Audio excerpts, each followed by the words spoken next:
ఫోయర్బాక్ సాంప్రదాయ జర్మన్ తత్వశాస్త్ర పరిసంతోక్తి అనే పుస్తకాన్ని కామ్రేడ్ జయప్రకాష్ గారు ఈరోజు మన ముందు ప్రవేశపెట్టబోతున్నారు.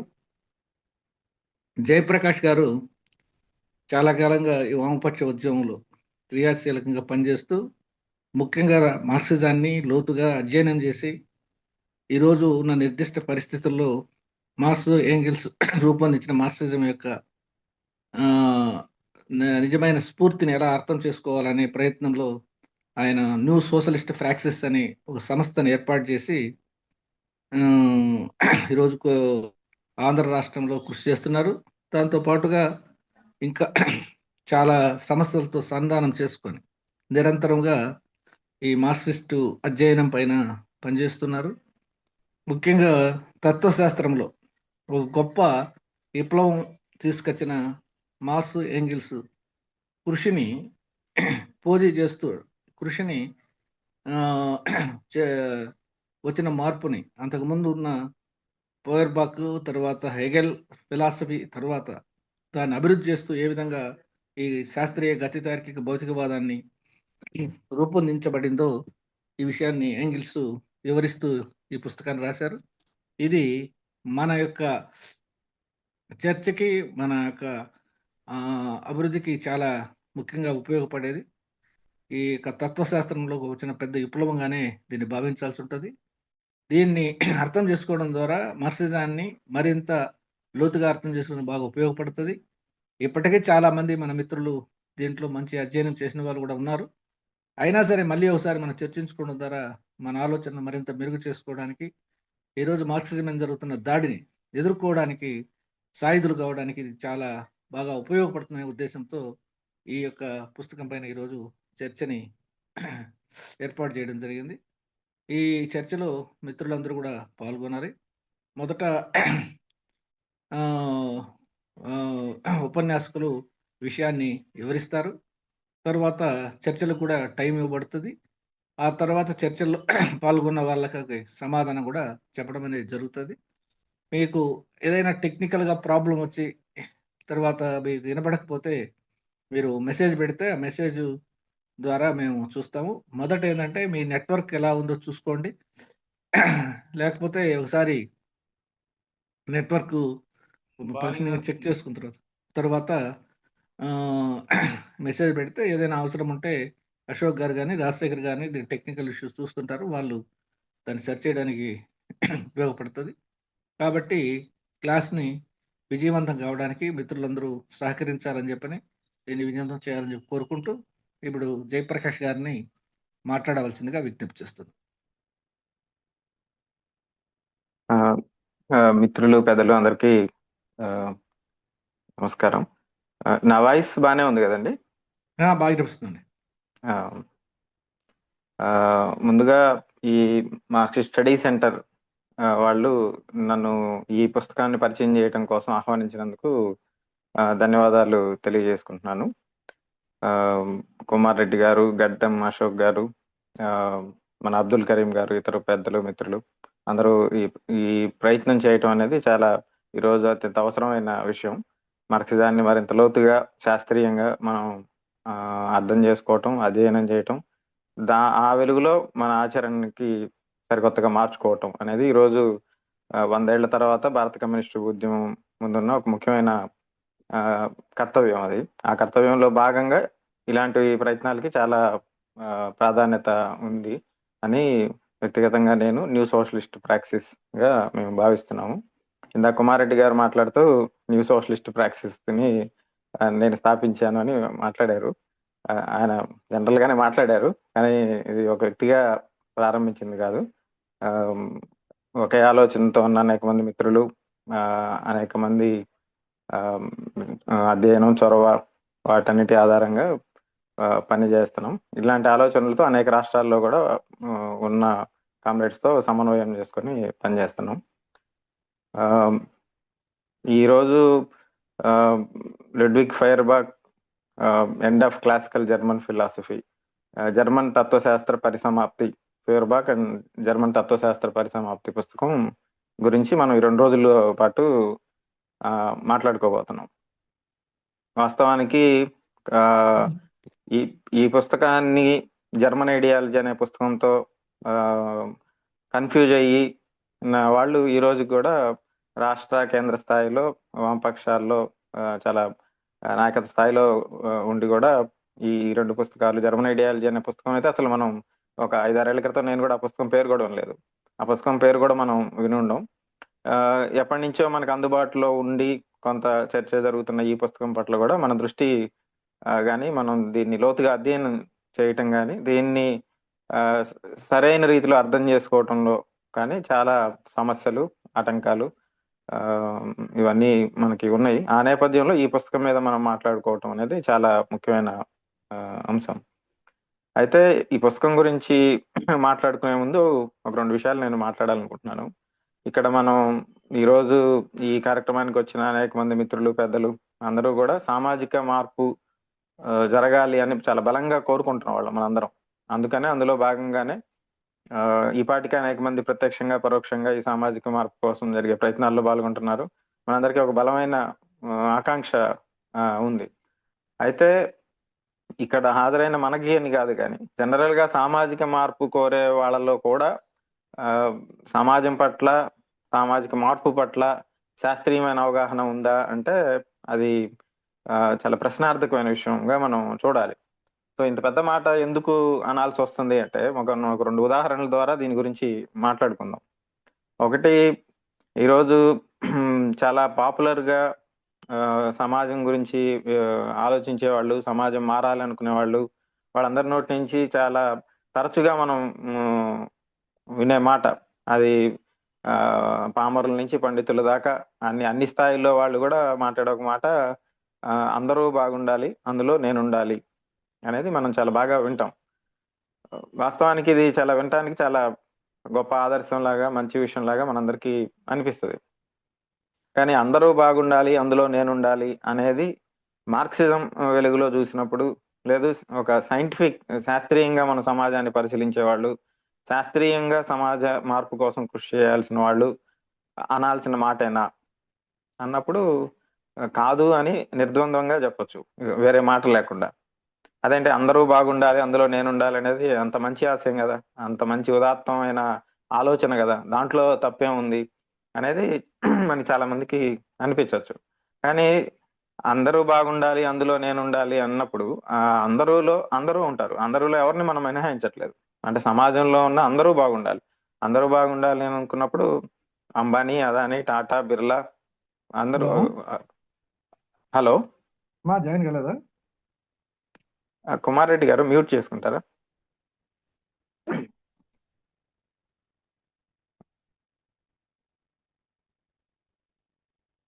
హలో, వినపడుతుంది కదండి నా వాయిస్? వినపడుతుంది, మాట్లాడు.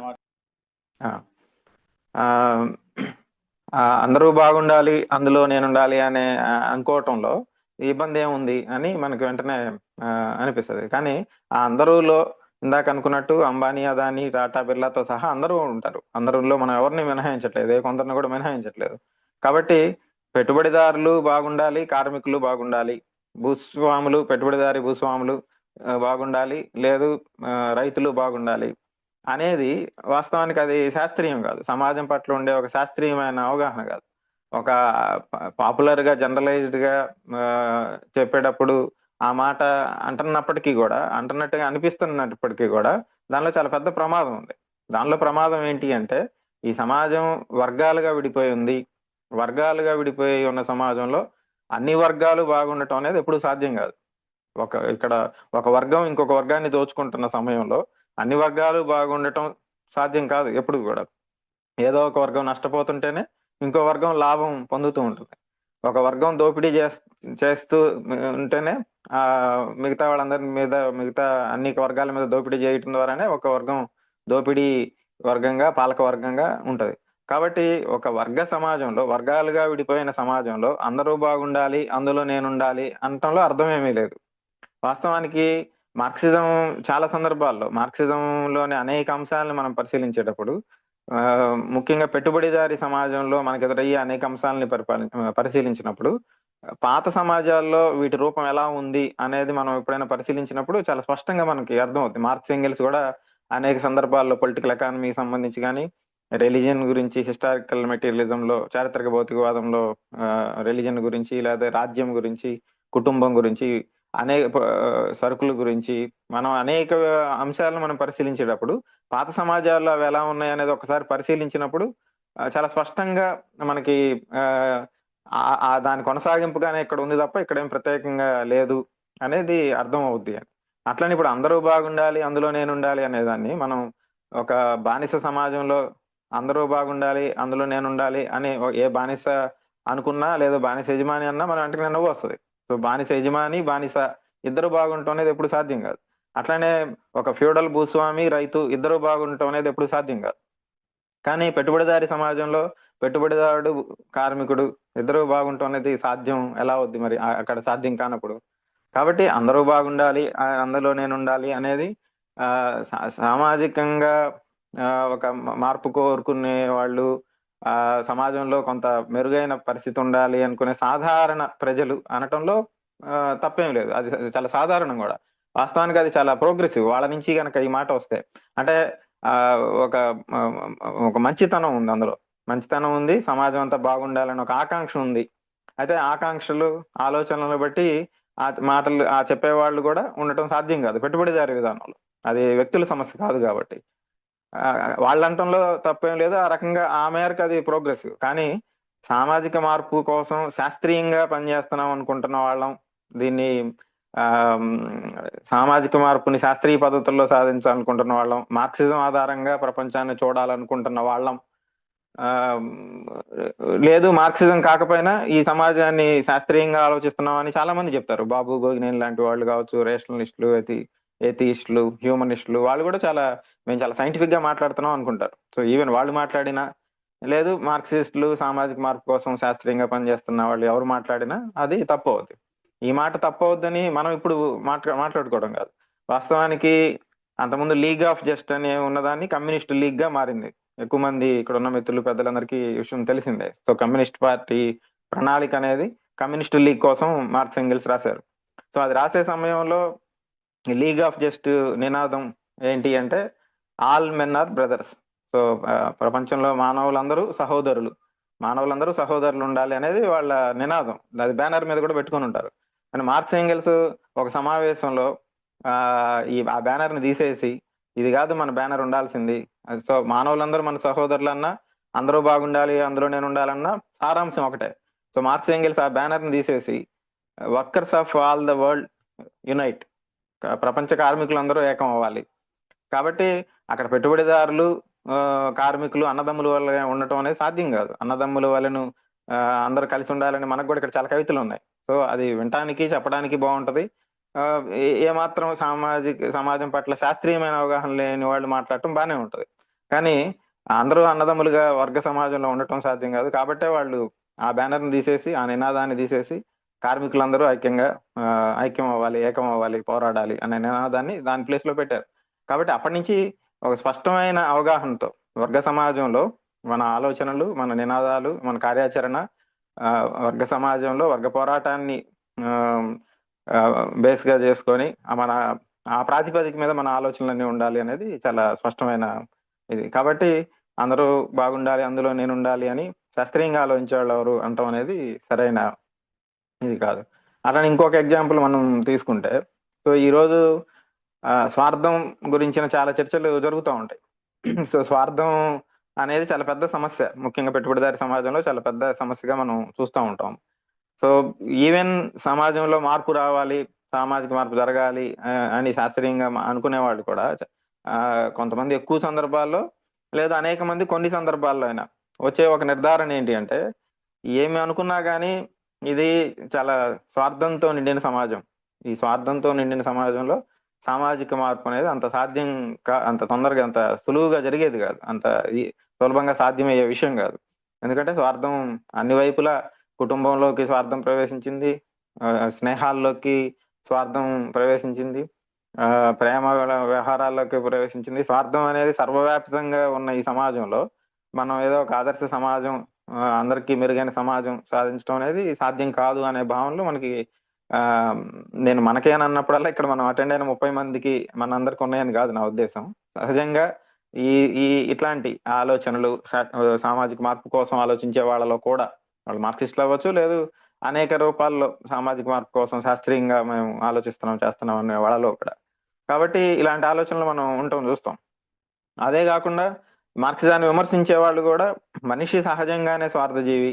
కాబట్టి అది బానిస సమాజమైనా, భూస్వామ్య సమాజమైనా, పెట్టుబడిదారీ సమాజమైనా మనిషి సహజంగా స్వార్థజీవి. సో స్వార్థజీవిగా మనిషి ఉన్నంత కాలం సమాజం, ఏ సమాజం ఉంటే ఏమైంది, ఎవరు అధికారంలో ఉంటే ఏమైంది, రేపు సోషలిజం వచ్చినా కానీ మనిషిలో స్వార్థం ఎక్కడికి పోయిద్ది.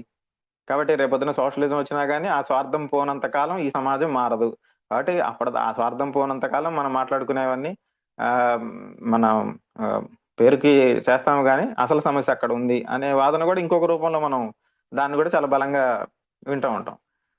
దీనికి అనేక రూపాల్లో ఇంకా ఇప్పుడు రామ్ గోపాల్ వర్మ లాంటి వాళ్ళు, లేదా అయాన్ రాండ్ లాంటి వాళ్ళు, లేకపోతే ఇట్లాంటి చాలా దానికి వెరైటీస్, స్వార్థాన్ని ఎక్స్ప్లెయిన్ చేయటంలో అనేక వెరైటీస్, అనేక రూపాల్లో ఈరోజు స్వార్థం కేంద్రంగా ఆ, వాదనలు సమాజంలో జరగటం కూడా మనం చూస్తాం. కానీ వాస్తవం ఏంటి? నిజంగా మనం ఆ, నిజంగా సామాజిక మార్పు కోరుకునే వాళ్ళు స్వార్థాన్ని ఎలా చూడాలి? లేదు మార్క్సిస్టులుగా ఉండేవాళ్ళు స్వార్థాన్ని ఎలా చూడాలి? సో మనందరికీ తెలుసు, మనం అందరం చాలా మాటల్లో కానీ చాలా సందర్భాల్లో సహజంగానే మాట్లాడుకుంటూ ఉంటాం.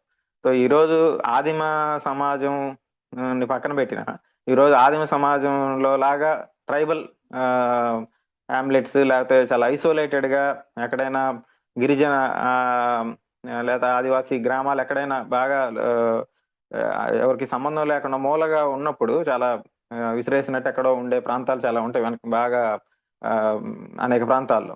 సో అక్కడ మనుషుల మధ్య ఉండే సంబంధ బాంధవ్యాలకి, ఈరోజు సిటీలో ఉండే మనుషుల మధ్య ఉండే సంబంధ బాంధవ్యాలకి మనం చాలా క్లియర్ గా తేడా చూస్తాం. దానికి ఇంకొంచెం ముందుకు వెళితే గిరిజన గ్రామాలు, లేకపోతే అడవుల్లో, లేకపోతే కొండల్లో, సుదూర ప్రాంతాల నుంచి ఇంకొంచెం మనం మైదాన ప్రాంతాల్లోకి వస్తే అక్కడ కూడా పల్లెలో ఒక రకమైన సామాజిక సంబంధాలు ఉంటాయి. ఆ ఆ విలువలు, ఒక రకమైన విలువలు ఉంటాయి. ఆ పల్లె నుంచి ఇంకొంచెం మండల హెడ్ క్వార్టర్ అక్కడ దాకా వస్తే అక్కడ కొంచెం మారుతాయి. అక్కడి నుంచి కొంచెం టౌన్ కి వస్తే అక్కడ కొంచెం మారిద్ది. అక్కడి నుంచి ఇంకొక పెద్ద టౌన్స్, అట్లనే ఇంకా తర్వాత సిటీస్ కి వస్తే ఇంకా మారిద్ది. హైదరాబాద్, విశాఖపట్నం, విజయవాడ ఇట్లాంటి ఆ, వాటిలో మారిద్ది. ఇంకా మెట్రోపాలిటన్ సిటీస్, ముంబై, ఢిల్లీ, కోల్కతా, చెన్నై, బెంగళూరు ఇట్లాంటి దగ్గర చూస్తే ఇంకా మారిద్ది. ఇంకా పైకి వెళ్ళిపోతే న్యూయార్క్, లేకపోతే ఇంకా విశ్వ కేంద్రాలుగా ఉన్న దగ్గర పోతే ఇంకా ఆ, తేడా కనిపిస్తుంది. మనం చాలా స్పష్టంగా వీటన్నిటిలో జరిగే మార్పులను ఎలా చూస్తాం? సో ఎంత ఆ, ఆ, ఈ పెరుగుదల ఎంత ముందుకు వెళ్తే, పల్లె నుంచి పట్టణం, పట్టణం నుంచి ఒక నగరం, సిటీకి, అక్కడి నుంచి ఈ రోజు మెట్రోపాలిటన్, ఎంత ముందుకెళ్తే అక్కడ అంత ఎక్కువ స్వార్థపరులుగా మనుషులు కనిపిస్తా ఉంటారు. అందుకే మనం మాట్లాడుకుంటాం కదా, కనీసం పల్లెటూళ్ళలో పక్కన ఏం జరుగుతుందన్న అందరికీ అన్ని విషయాలు తెలుస్తాయి, పలకరిస్తారు, ప్రేమగా పలకరిస్తారు, అన్ని చేస్తారు. కానీ కనీసం సిటీస్ లో పక్క అపార్ట్మెంట్ లో పక్క ఫ్లాట్ లో ఎవరు ఉన్నారో కూడా తెలియదు, పక్క అపార్ట్మెంట్ కూడా పక్క ఫ్లాట్ లో కూడా ఎవరు ఉన్నారో తెలియదు, ఎవరికి ఎవరు పట్టనట్టుంటారు, అంతా స్వార్థం నిండిపోయి ఉంటది అని మనం కూడా రోజువారి మాటల్లో అనుకుంటూనే ఉంటాం. సో దాన్ని బట్టి మొత్తం ఆ, ఎంత పెద్ద పట్టణం, సిటీ అయితే అంత ఎక్కువ స్వార్థం ఉంటది. ఎంత ఎక్కువ వెనకబడి ఉంటే, ఓ పల్లెటూరు అయితే బాగా స్వార్థం తక్కువ ఉండి ప్రేమాభిమానాలు ఉంటాయి. ఇంకా వెనక్కి వెళ్తే, ఇంకా ఇంకా గిరిజన గ్రామాల్లోకి వెళ్తే ఇంకా ఎక్కువ పూర్తిగా ప్రేమమయ సంబంధాలే ఉంటాయి అనేది మనం బయటికి పరిశీలించినప్పుడు అనిపించే విషయం. సో దీని నుంచి మనం వచ్చే నిర్ధారణ ఏంటి అంటే, ఎంత అభివృద్ధి జరిగితే, ఎంత ముందు ఆ పల్లె, పట్టణం, నగరం ఎంత అభివృద్ధి చెందితే అక్కడ ఎక్కువ స్వార్థం ఉంటుంది. అంటే ఇక్కడ ఉండే వాళ్ళందరూ స్వార్థపరులు, అక్కడ ఉండే వాళ్ళందరూ ఆ ఆ, ప్రేమాభిమానాలతో ఉంటారు అనే నిర్ధారణకి రావాలి. ఇక్కడ ఉండే మనుషులందరూ తప్పుడుగా ఉండేవాళ్ళు, అక్కడ చాలా గొప్ప మనుషులు ఉంటారు అనే నిర్ధారణకి రావాలి. కానీ వాస్తవం అది కాదు కదా. సో వాస్తవంగా పల్లెల నుంచి నగరాలకి మారే కొద్దీ ఎందుకు స్వార్థం పెరుగుతూ ఉంటది అనే దానికి మనం పెట్టుబడిదారి విధానంలో ముఖ్యంగా చూడాలి. పాత సమాజాల్లో కూడా అభివృద్ధి ఎంత జరిగే కొద్దీ, సరుకు సంబంధాలు ఎంతగా అభివృద్ధి అయ్యే కొద్దీ స్వార్థం అనేది అంతగా పెరుగుతుంది. వ్యక్తిగత ఆస్తి వచ్చినప్పటి నుంచి ఆ స్వార్థానికి ఉండే మూలం ఉంది. సో ఆ పెరుగుదలతో సమానంగానే మనిషిలో స్వార్థం పెట్టుబడిదారి విధానంలో విశ్వరూపం మనకి స్వార్థం రూపంలో కనిపిస్తుంది. సో ఆ వివరాల్లోకి మనకి మన అసలు విషయం అది కాదు కాబట్టి ఎక్కువ దానిలోకి దాన్ని ప్రూవ్ చేస్తూ ఎక్కువ విషయాలు మనం మాట్లాడుకోలేము. కానీ సో ఈరోజు పెట్టుబడిదారీ విధానంలో పరస్పరమైన పోటీ, అందరూ సరుకులు కాబట్టి మనుషులు కాదు, మనందరం సరుకులు అనుకున్నప్పుడు సరుకుల మధ్య పోటీ ఉంటది. సరుకుల మధ్య పోటీనే మనుషుల మధ్య పోటీగా మారిద్ది. పరిమితమైన వనరులు, పరిమితమైన అవకాశాలు, పరిమితమైన పరిస్థితులు ఉన్న దగ్గర ఆ పోటీ అనేది స్వార్థం రూపంలో పక్కన వాళ్ళని కూడా పక్కన పెట్టి, ఈ రోజు తల్లిదండ్రులు కూడా నువ్వు బాగా చదువు, కానీ నువ్వు బాగా చదువుతున్నట్టు నీ ఫ్రెండ్కి కూడా చెప్పవాకు అని తల్లిదండ్రులు కూడా తమ పిల్లలకి చెప్పే పరిస్థితి వచ్చింది. అంటే అది తల్లిదండ్రుల తప్పు కాదు, లేకపోతే పిల్లల తప్పు కాదు. ఈ రోజు పెట్టుబడిదారి సమాజం ఆ విలువల్ని ముందుకు తీసుకొస్తుంది. కాబట్టి స్వార్థం అనే దాన్ని ఒక ఇండిపెండెంట్ విలువగా, సమాజానికి సంబంధం లేని విలువగా, సమాజం అభివృద్ధిలో భాగంగా పెరిగి పెద్దదైన విలువగా చూడకుండా స్వార్థం గురించి మాట్లాడినా కానీ మనం మనం తప్పుడు నిర్ధారణలోకి వెళ్తాం. సో వాస్తవానికి ఈరోజు మెటీరియలిజం గురించి, ఎండ్ ఆఫ్ క్లాసికల్ ఫిలాసఫీ అని చెప్పడం ద్వారా మెటీరియలిజం గురించి మెటీరియలిజం గురించి చర్చలో దాదాపు 20 నిమిషాల పాటు మనం ఈ విషయాలు ఎందుకు మాట్లాడుకుంటున్నాం అని కూడా కొంతమందికి అనిపించే అవకాశం సహజంగానే ఉంది. సో ఎందుకనంటే, సో ఇప్పుడు ఈ అభిప్రాయాలు ఉన్నవాళ్ళు, అందరూ బాగుండాలి, అందులో నేను ఉండాలి అనుకునేవాళ్ళు, లేదు మనిషిలో స్వార్థం ఉన్నంతకాలం సమాజంలో మార్పు జరగదు అని అనుకునేవాళ్ళు, ఈ అభిప్రాయాలు ఉన్నవాళ్ళు, వాళ్ళు ఎథియిస్టులైన, నాస్తికులైనప్పటికీ, అట్లనే మెటీరియలిస్టులుగా అంటే భౌతికవాదులం మేము అని అనుకున్నప్పటికీ, లేదు ఇంకొక అడుగు ముందుకేసి మార్క్సిజం ఆధారంగా మేము ఆలోచిస్తున్నాం, పనిచేస్తున్నాం అనుకున్నప్పటికీ, అది మార్క్సిజం కాదు, మెటీరియలిజం అంతకన్నా కాదు అనేది చెప్పడానికి ఇవి చెప్పడం, ఈ 2 ఉదాహరణల్ని మనం మాట్లాడుకోవటం యొక్క నేపథ్యం అది. కాబట్టి మెటీరియలిస్టులుగా ఉండేవాళ్ళు, లేదు మార్క్సిస్టులుగా ఉండేవాళ్ళు ఈ మాటలు అనటానికి అవకాశం లేదు, ఆస్కారం లేదు. అది అశాస్త్రీయం. అది శాస్త్రానికి సంబంధం లేకుండా సబ్జెక్టివ్గా అనుభూతుల ఆధారంగా, లేకపోతే వాళ్ళ సొంత అవగాహన ఆధారంగా చేసే ఇది తప్ప దాంట్లో ఎక్కడా కూడా శాస్త్రీయత లేదు. కాబట్టి మెటీరియలిజం అనేది మనం జనరల్ గా మెటీరియలిజం అంటే భౌతికవాదం అనేది దాని గురించి మనం సర్వసాధారణంగా ఏమనుకుంటామంటే, సో దేవుడు లేడు, ఈ మొత్తం కూడా పదార్థంతో, ప్రపంచం మొత్తం పదార్థంతో నిర్మితమై ఉంది, కాబట్టి పదార్థమే మౌలికమైంది, మిగతా భావాలన్నీ దేవుడితో సహా మతం మిగతా భావాలన్నీ కూడా కాదు నడిపించేది పదార్థం కేంద్రంగానే మొత్తం ఆలోచనలన్నీ వస్తున్నాయి అని చెప్పి, ఆ మెటీరియలిజం ఆధారంగా మార్క్సిజం వచ్చింది అని అనుకుంటే అక్కడతో మెటీరియలిజం అయిపోయిందని అనుకుంటాం. కానీ మెటీరియలిజం అనేది కేవలం ప్రకృతికి సంబంధించిన విషయం కాదు. సో వాస్తవానికి ప్రకృతి, సమాజం 2 వేరు కాదు. Society is an extension of nature. So ప్రకృతికి లో కొనసాగింపు, దానిలో ఒక అంతర్భాగమే సమాజం. మొత్తం ప్రకృతిలో సమాజం కూడా అంతర్భాగం, ప్రకృతికి యొక్క ఎక్స్టెన్షన్, దాని యొక్క కొనసాగింపే సమాజం. కాబట్టి ప్రకృతి వేరు, సమాజం వేరు అని అనుకోవటంలోనే వాస్తవానికి భావవాదం ఉంటుంది. అంటే మనం మెటీరియలిస్టులుగా ఆలోచించిన పరిస్థితి అక్కడే మనకు కనిపిస్తుంది. కాబట్టి సమాజం, ప్రకృతి వేరు కాదు. సమాజాన్ని మెటీరియలిస్టిక్ గా, దాన్ని చాలా భౌతికవాదం దృక్కోణంతో చూస్తాము. బయట జరిగే అనేక మార్పుల్ని, ప్రకృతిలో జరిగే మార్పుల్ని, పదార్థంలో జరిగే మార్పుల్ని, పుట్టుక, చనిపోవటం, ఇట్లాంటి విషయాలన్నిటినీ, ఇవన్నీ సైన్స్ కి సంబంధించిన విషయాలు, వాటిలో భౌతికవాదులుగా ఉంటాం.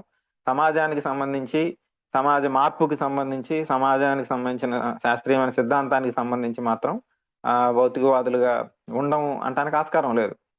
సో మనం డైలెక్టికల్ మెటీరియలిజం, హిస్టారికల్ మెటీరియలిజం, ఈ రెండిట్లో కూడా ఉన్నది మెటీరియలిజమే. ఈ రెండింటికి ఆధారం మెటీరియలిజం. వాస్తవానికి డైలెక్టికల్ మెటీరియలిజం, హిస్టారికల్ మెటీరియలిజం 2 వేరు కూడా కాదు. సో మెటీరియలిజం ఆధారంగా ప్రకృతిని మనం పరిశీలించినప్పుడు డైలెక్టికల్ మెటీరియలిజం అంటున్నాం. మెటీరియలిజం ఆధారంగా సమాజాన్ని పరిశీలించినప్పుడు హిస్టారికల్ మెటీరియలిజం అంటున్నాం. ఈ 2 విడివిడిగా అభివృద్ధి అవ్వటం లేదు. డైలెక్టికల్ మెటీరియలిజం అభివృద్ధి అయిన తర్వాత డైలెక్టికల్ మెటీరియలిజం సూత్రాలని సమాజానికి మార్క్స్ ఎంగిల్స్ అప్లై చేశారు, అప్పుడు చారిత్రక భౌతికవాదం వచ్చింది అనేది మనం సర్వసాధారణంగా చాలా పుస్తకాల్లో మనం చదువుతాం. మనకున్న చాలా టెక్స్ట్ బుక్స్, చాలా పుస్తకాల్లో. అది సమగ్రమైన అవగాహన కాదు. ఒక కోణంలో అది తప్పుడు అవగాహన కూడా. అది సమగ్రమైన అవగాహన కాదు, అశాస్త్రీయమైన అవగాహన కూడా అవుద్ది. సో డైలెక్టికల్ మెటీరియలిజం ముందు డెవలప్ అయ్యి ఆ తర్వాత హిస్టారికల్ మెటీరియలిజం డెవలప్ అవ్వలేదు. కాబట్టి ఆ, ఈ రెండిటికి పునాది భౌతికవాదం. భౌతికవాదం అంటే అది ప్రకృతికి సంబంధించిందే కాదు, మనం మనుషులకు ఉండే విలువలు, ఆలోచనలు, సామాజిక మార్పు, ఇక్కడ ఉండే నినాదాలు అన్నిటినీ మనం భౌతికవాద కోణంలోనే చూడాలి. యాక్చువల్గా భౌతికవాదం యొక్క అవసరం కూడా అదే. ప్రకృతికి సంబంధించి మనిషికి తన రోజువారీ జీవితం, తన ఉనికికి సంబంధించిన మేరకు మనం ప్రకృతిని పరిశీలించగలం, దానితో సంపర్కంలో ఉండగలం. కానీ ప్రకృతి విశాల విశ్వం మొత్తాన్ని మన పర్పస్ కూడా అది కాదు, మన లక్ష్యం కూడా అది కాదు. సో కాబట్టి ఆ, ప్రధానంగా సమాజము, సామాజిక మార్పు, ప్రకృతిలో సమాజానికి ఉండే పాత్ర ఏంటి, వీటిని మనం ప్రధానంగా చూసినప్పుడు భౌతికవాదం అనేది మన రోజువారీ జీవితంలో మన ఆలోచనలు, విలువలు, మన అంచనాలు, వీటన్నిటిని కూడా ప్రభావితం చేసే అంశం అని చెప్పటం నా ఉద్దేశం. కాబట్టి ఆ సమాజం పట్లే కాదు, ప్రకృతి పట్ల కూడా ఒక శాస్త్రీయమైన అవగాహన ఉన్నప్పుడు మాత్రమే, ఈ రెండు విడివిడిగా కూడా ఉండవు వాస్తవానికి, ఈ రెండు కలగలిసే ఉంటాయి ఇందాక అనుకున్నట్టు. కాబట్టి ఈ సమాజానికి, ప్రకృతికి సంబంధించిన శాస్త్రీయమైన అవగాహన ఉన్నప్పుడు మాత్రమే. లేదు ఇంకా మార్క్సిజం ఒక సైన్స్ అని చాలా బలంగా విశ్వసిస్తున్నాం మనందరం అని అనుకుంటున్నాను, అందరూ కూడా విశ్వసిస్తున్నారని. సో మనం మార్క్సిజం మాత్రమే ఈ రోజు ప్రకృతికి, సమాజానికి సంబంధించిన శాస్త్రీయమైన అవగాహనని మనకి ఇవ్వగలదు అనేది మనం అర్థం చేసుకున్నప్పుడు, శాస్త్రీయమైన అవగాహన సమాజం పట్ల, ప్రకృతి పట్ల అనేదాన్నే ఒక సరైన మార్క్సిస్ట్ అవగాహన ప్రకృతి పట్ల, సమాజం పట్ల ఉన్నప్పుడు మాత్రమే మొత్తం విషయాల్ని మనం ప్రకృతిలో కానీ సమాజంలో కానీ ఉన్న విషయాల్ని మనం అర్థం చేసుకోగలం. ఇక్కడ ఇవ్వాల్సిన ఒక వివరణ ఏంటంటే, డైలెక్టికల్ మెటీరియలిజం, హిస్టారికల్ మెటీరియలిజం అని మనం తెలుగులో ఆ గతి తార్కిక భౌతికవాదం, చారిత్రక భౌతికవాదం అని మనం మాట్లాడుతూ ఉంటాము. ఆ అనేక దశాబ్దాలుగా అది వస్తూ ఉంది. కానీ ఈ మధ్య వస్తున్న ఒక ప్రధానమైన వాదన, అది సరైన వాదన అని కూడా మేము భావిస్తున్నాం. గతి తార్కిక భౌతికవాదం అనటం అనేది నిజంగా ఒక సరైన అనువాదం అవదు. వాస్తవానికి దాన్ని ద్వంద్వాత్మక భౌతికవాదం అనటం సరైనది అనేది మా అవగాహన. ఎందుకు అని అంటే, అది అందరూ మిత్రులు, పెద్దలు ఆలోచించాలని కూడా మేము విజ్ఞప్తి చేస్తున్నాం. ఎందుకని అంటే, డైలెక్టిక్స్ అంటే అందులో ఒకే కాంట్రడిక్షన్ లో రెండు అంశాలు ఉంటాయి కాబట్టి, ఆ రెండు అనేది చాలా ముఖ్యమైనది. రెండు పరస్పర భిన్న స్వభావం కలిగిన అంశాలు ఒకే దాంట్లో ఉంటాయి అనేది డైలెక్టిక్స్ కి మూల అవగాహన. కాబట్టి గతితార్కం అనే దాంట్లో రెండు అనేది రిఫ్లెక్ట్ అవ్వట్లేదు, అది ప్రతిబింబించట్లేదు దాంట్లో. అది హిందీలో గతార్కిక భౌతికవాదాన్ని ద్వంద్వాత్మక భౌతికవాదం అంటారు. అట్లనే చాలా భాషల్లో అదే అనువాదం సరిగా ఉంది. కానీ కారణాలు ఏవైనా, ఆ రోజున్న పరిమితులు, ఆ రోజున్న పరిస్థితుల్లో అలా అనువాదం జరిగింది. కానీ మనం భవిష్యత్తులో అయినా దాన్ని మార్చుకోవాల్సిన అవసరం ఉందనేది ఒక చిన్న విషయం. ఈ సందర్భంగా మనం ద్వంద్వాత్మక భౌతికవాదం అంటాం సమగ్రమైంది, శాస్త్రీయమైంది అని అనిపిస్తుంది. కాబట్టి ద్వంద్వాత్మక భౌతికవాదం, చారిత్రక భౌతికవాదం రెండిట్లో ఉన్నది కూడా భౌతికవాదం. సో ఆ భౌతికవాద సిద్ధాంతం ఆధారంగా మనం పరిశీలించినప్పుడు మాత్రమే అన్ని విషయాల పట్ల శాస్త్రీయమైన అవగాహన మనకి కలుగుతుంది. కాబట్టి అలా కలగబోయినప్పుడు మనం అట్లాంటి అవగాహన లేనప్పుడు కనపడేదాన్నే మనం వాస్తవం అని అనుకుంటాం. సో మార్క్స్ మాటల్లో చెప్పాలంటే, కనపడేదే వాస్తవం అయితే సైన్స్ అవసరం లేదు. సో కనపడేదే మనకి నిజం అని అయిపోతే సైన్స్ అవసరం లేదు. భూమి బల్లపరుపుగా ఉంది అని అనుకునేవాళ్ళు, ఎందుకంటే మనం ఎంత దూరం చూస్తే అంత మేరకు భూమి బల్లపరుపుగా కనిపిస్తుంది కాబట్టి. కానీ భూమి గుండ్రంగా ఉంది అని తెలుసుకోవడానికి మనిషికి చాలా సంవత్సరాలు పట్టింది. అట్లానే సూర్యుడు ఎక్కడికి కదలడు, భూమి కదిలిద్ది. కానీ మనం సూర్యుడు తూర్పున ఉదయిస్తాడు, పశ్చిమాన అస్తమిస్తాడు. ఉదయించటం, అస్తమించటం అదని సూర్యుడు చేయడు, భూమి కదా తిరిగేది, మా అందరికి తెలిసిన విషయం. కాబట్టి అట్లనే మనం నక్షత్రాలను ఇప్పుడు చూస్తున్నాం. చాలా నక్షత్రాలు అసలు అక్కడ ఇప్పుడు మనం చూస్తున్న నక్షత్రాల్లో అనేకం అసలు ఇప్పుడు ఉన్నాయో లేవో కూడా ఎవరికి తెలియదు. మనందరికీ తెలిసినట్టు సూర్యుడి దగ్గర నుంచి కాంతి మనకి చేరడానికి 8 నిమిషాల పైగా పట్టింది, సూర్యుడి కాంతి మన దగ్గరికి చేరడానికి. సో ఇంకా సూర్యుడు కూడా ఒక నక్షత్రం అయినప్పుడు, సుదూరంగా ఉన్న నక్షత్రాలు కొన్ని వేల లక్షల కోట్ల సంవత్సరాల క్రితం అప్పుడు అక్కడ ఉన్నాయి. అప్పుడు అక్కడ నుంచి స్టార్ట్ అయిన లైట్ ఇప్పుడు ఇక్కడ మన దగ్గరకు వస్తుంది కాబట్టి ఇప్పుడు మనం చూడగలుగుతున్నాం. ఇప్పుడు అవి ఉన్నాయో లేవో కూడా ఎవరికి తెలియదు. కాబట్టి కనపడేదే వాస్తవం అయితే సైన్స్ అవసరం లేదు. కాబట్టి ఇవన్నీ తెలుసుకోవడానికి శాస్త్రం అవసరం. సో అట్లానే సమాజాన్ని గురించి కూడా, సమాజం పట్ల, సమాజం అభివృద్ధి పట్ల, సామాజిక మార్పు పట్ల శాస్త్రీయమైన అవగాహన కలగాలి అంటే భౌతికవాదం దృక్పథం అనేది తప్పనిసరి. అది అది మార్క్సిజం మనకి అందించిన ఒక గొప్ప విజ్ఞానం, గొప్ప ఆయుధం మన వర్గ పోరాటంలో.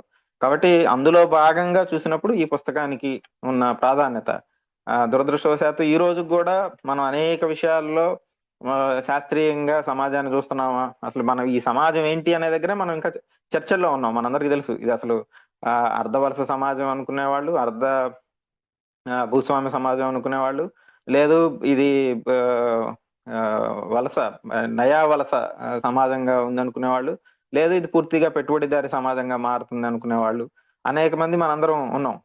ఇది పూర్తిగా పెట్టుబడిదారి సమాజం అని న్యూ సోషలిస్ట్ ప్రాక్టీస్ గా మేము భావిస్తున్నాం. అయినప్పటికీ ఇంత చర్చ మన సమాజం గురించే మనం సరైన అవగాహనకి రాలేకపోయాం. అది అనేక కారణాలు ఉన్నాయి, దానికి చారిత్రక కారణాలు ఉన్నాయి. ఇక్కడ ఎవరు కొంతమంది వ్యక్తులు కొన్ని పార్టీలో తప్పు అనుకుంటే అది మళ్ళీ అశాస్త్రీయమైన నిర్ధారణ అవుద్ది. కానీ అంటే అంత మౌలిక విషయం దగ్గర కూడా మనం మనం సరైన అవగాహనతో లేమని చెప్పడం నా ఉద్దేశం.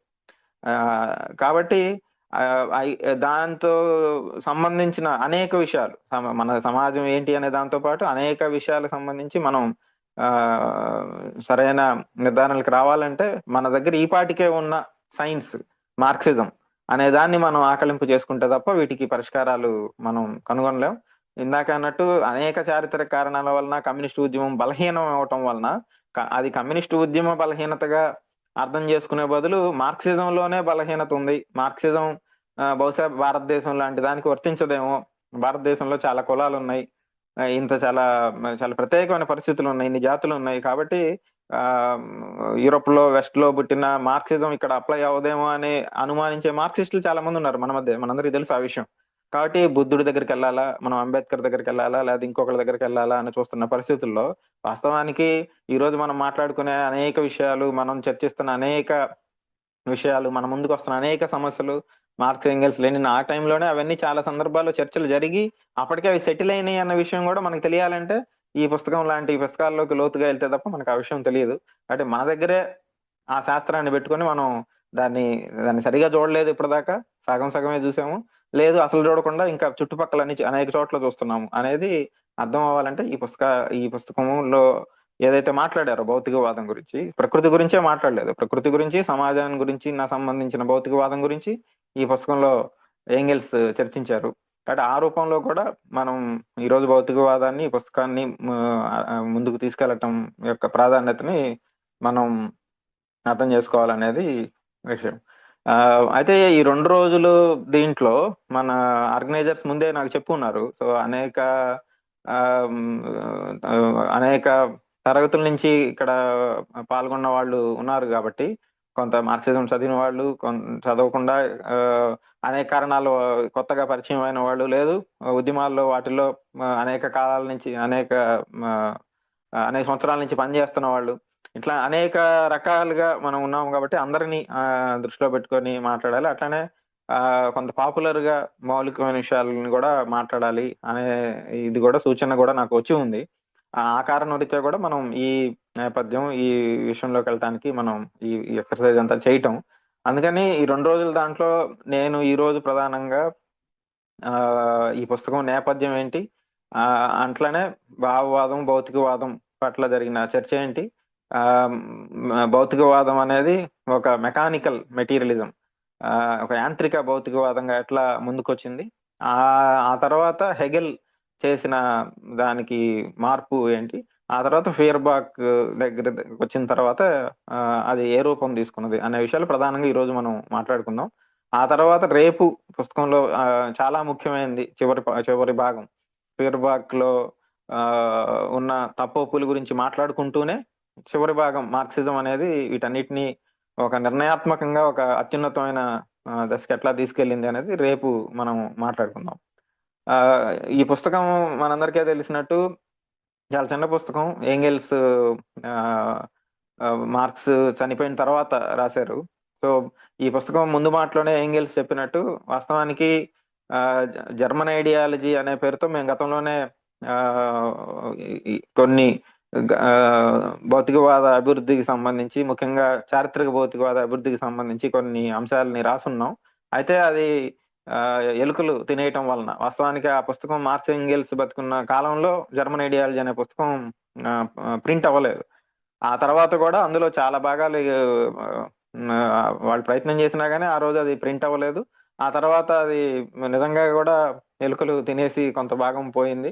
తర్వాత రష్యా, జర్మన్ మార్క్స్ ఎంగెల్స్ తర్వాత జర్మన్ అక్కడ సోషల్ డెమోక్రటిక్ పార్టీ, ఆ తర్వాత రష్యా పార్టీ వాళ్ళందరూ దాన్ని సేకరించిన తర్వాత చాలా లేట్ గా అది ఇంగ్లీష్ లోకి, ఆ తర్వాత ఆ, మొత్తం ప్రపంచంలోకి రావడం చాలా లేట్ అయింది. సో ఆ, ఏంగెల్స్ కూడా సో ఆ పుస్తకం ఎటు అవ్వలేదు.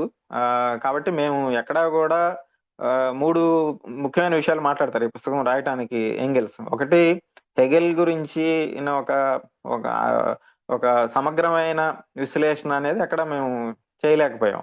అనేక సందర్భాల్లో అనేక పుస్తకాల్లో వాస్తవానికి హెగెల్ సిద్ధాంతాన్ని వ్యతిరేకిస్తూ మార్క్స్ అనేక రచనలు రాశారు. మనకి the critique of Hegel's philosophy of right అని అట్లా అనేక పుస్తకాలు మార్క్స్ రాశారు. హోలీ ఫ్యామిలీలో కొన్ని అంశాలు, ఈపీ ఎకనామిక్ అండ్ ఫిలసాఫికల్ మేనుస్క్రిప్ట్స్ లో కొన్ని జర్మన్ ఐడియాలజీ, ఇట్లా అనేక సందర్భాలు అనేక చోట్ల ప్రస్తావనలు వచ్చినప్పటికీ ఒక దగ్గర ఒకే విషయం దగ్గర హెగెల్ గురించి మేము ఎప్పుడు మాట్లాడలేదు.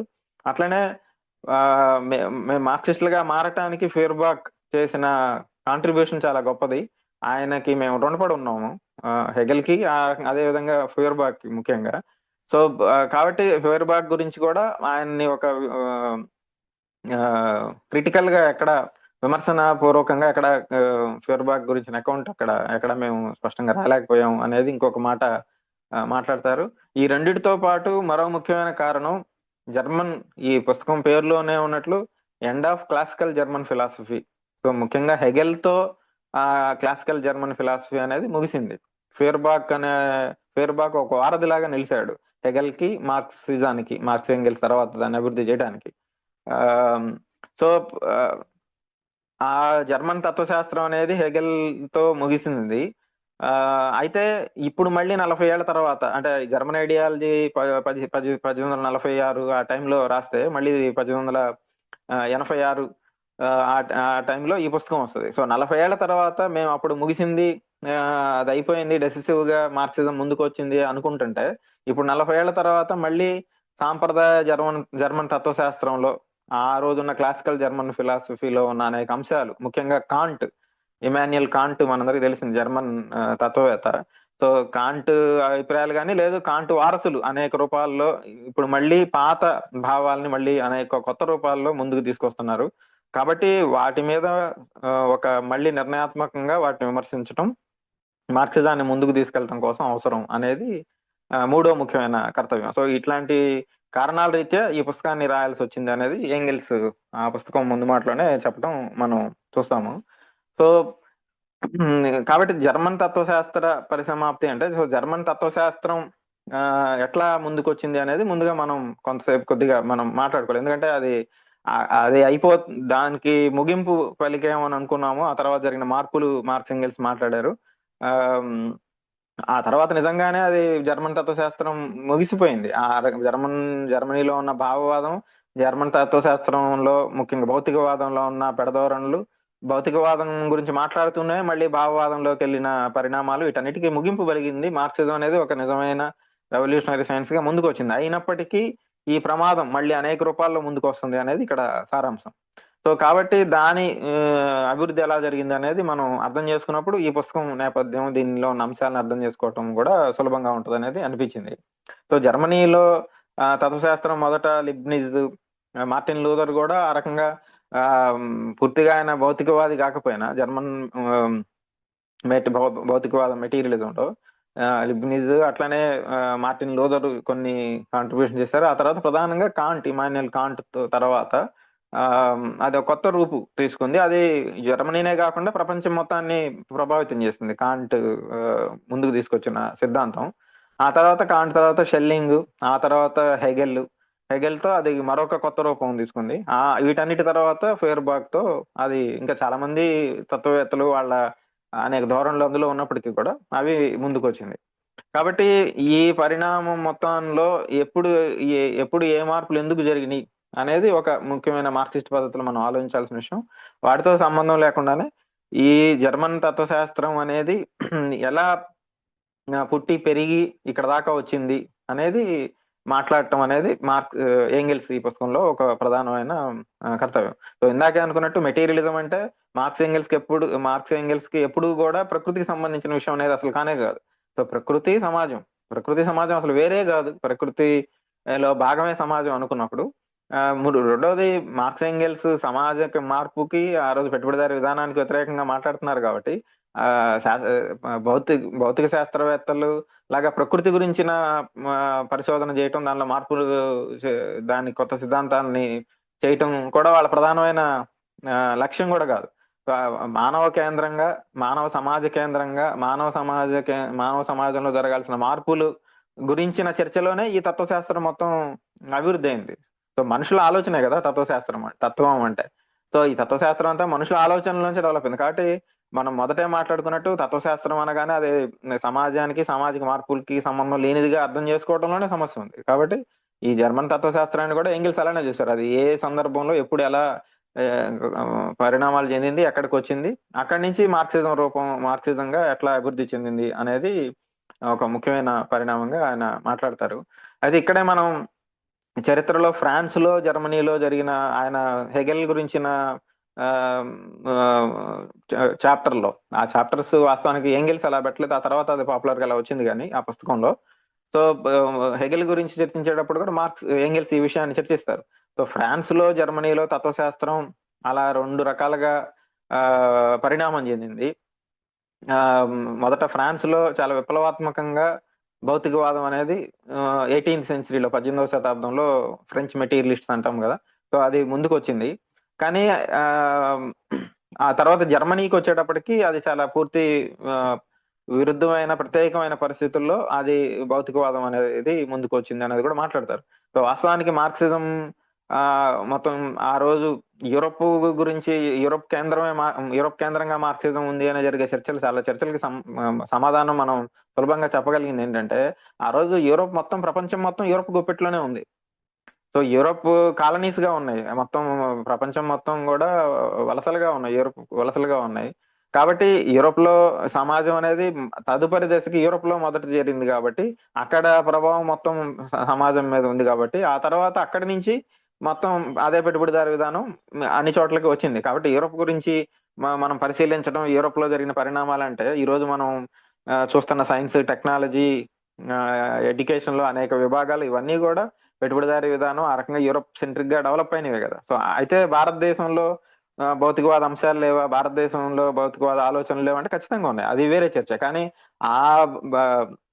దాని పెరుగుదల ఎందుకు ఆగిపోయింది, ఎట్లా ఆగిపోయింది అనేది కూడా మనం గమనించాలి. కాబట్టి యూరోప్ కేంద్రంగా మాట్లాడటం అనేది అది యూరోప్ విషయం కాదు, మన మానవ సమాజ పరిణామ క్రమంలో ఒక తదుపరి దశ అనేది అక్కడి నుంచి ప్రారంభమై మొత్తం విస్తరించింది. కాబట్టి ఇదేదో జర్మనీ గురించి మాట్లాడుతున్నట్టు కాదు, జర్మన్ తత్వశాస్త్ర పరిసమాప్తి అని పుస్తకంలో పేరున్నప్పటికీ కాదు, ఇది జర్మనీకి సంబంధించిందో, యూరోప్ కి సంబంధించిందో కాదు, మొత్తంగా తత్వశాస్త్రానికి సంబంధించి. ఆ తత్వశాస్త్ర అభివృద్ధిలో భాగంగానే ఈ రోజు మనం వాడుతున్న అత్యాధునిక ఇప్పుడు మనం జూమ్ మీటింగ్ తో సహా ఇవన్నీ ఈ రోజు ఈ సైన్స్ టెక్నాలజీ అభివృద్ధి అవడానికి ఆ తత్వశాస్త్రంలో జరిగిన మార్పులే కారణం. సమాజంలో జరుగుతున్న అనేక మార్పులకు కూడా అక్కడే మనం చూస్తాం. కాబట్టి అందుకని కూడా మనం ఆ కోణంలో కూడా మనం వీటిని అర్థం చేసుకోవాలి. అలా చూసినప్పుడు ఫ్రాన్స్ కి, జర్మనీకి ప్రధానమైన తేడా ఈ విషయాన్ని మార్క్స్ ఎంగెల్స్ అనేక సందర్భాల్లో మాట్లాడతారు. ఫ్రాన్స్ కి, జర్మనీకి ఏ సందర్భాల్లో ఎట్లాంటి సిద్ధాంతాలు ముందుకు వచ్చినాయి, ఏ నేపథ్యంలో వచ్చినాయి అనేది.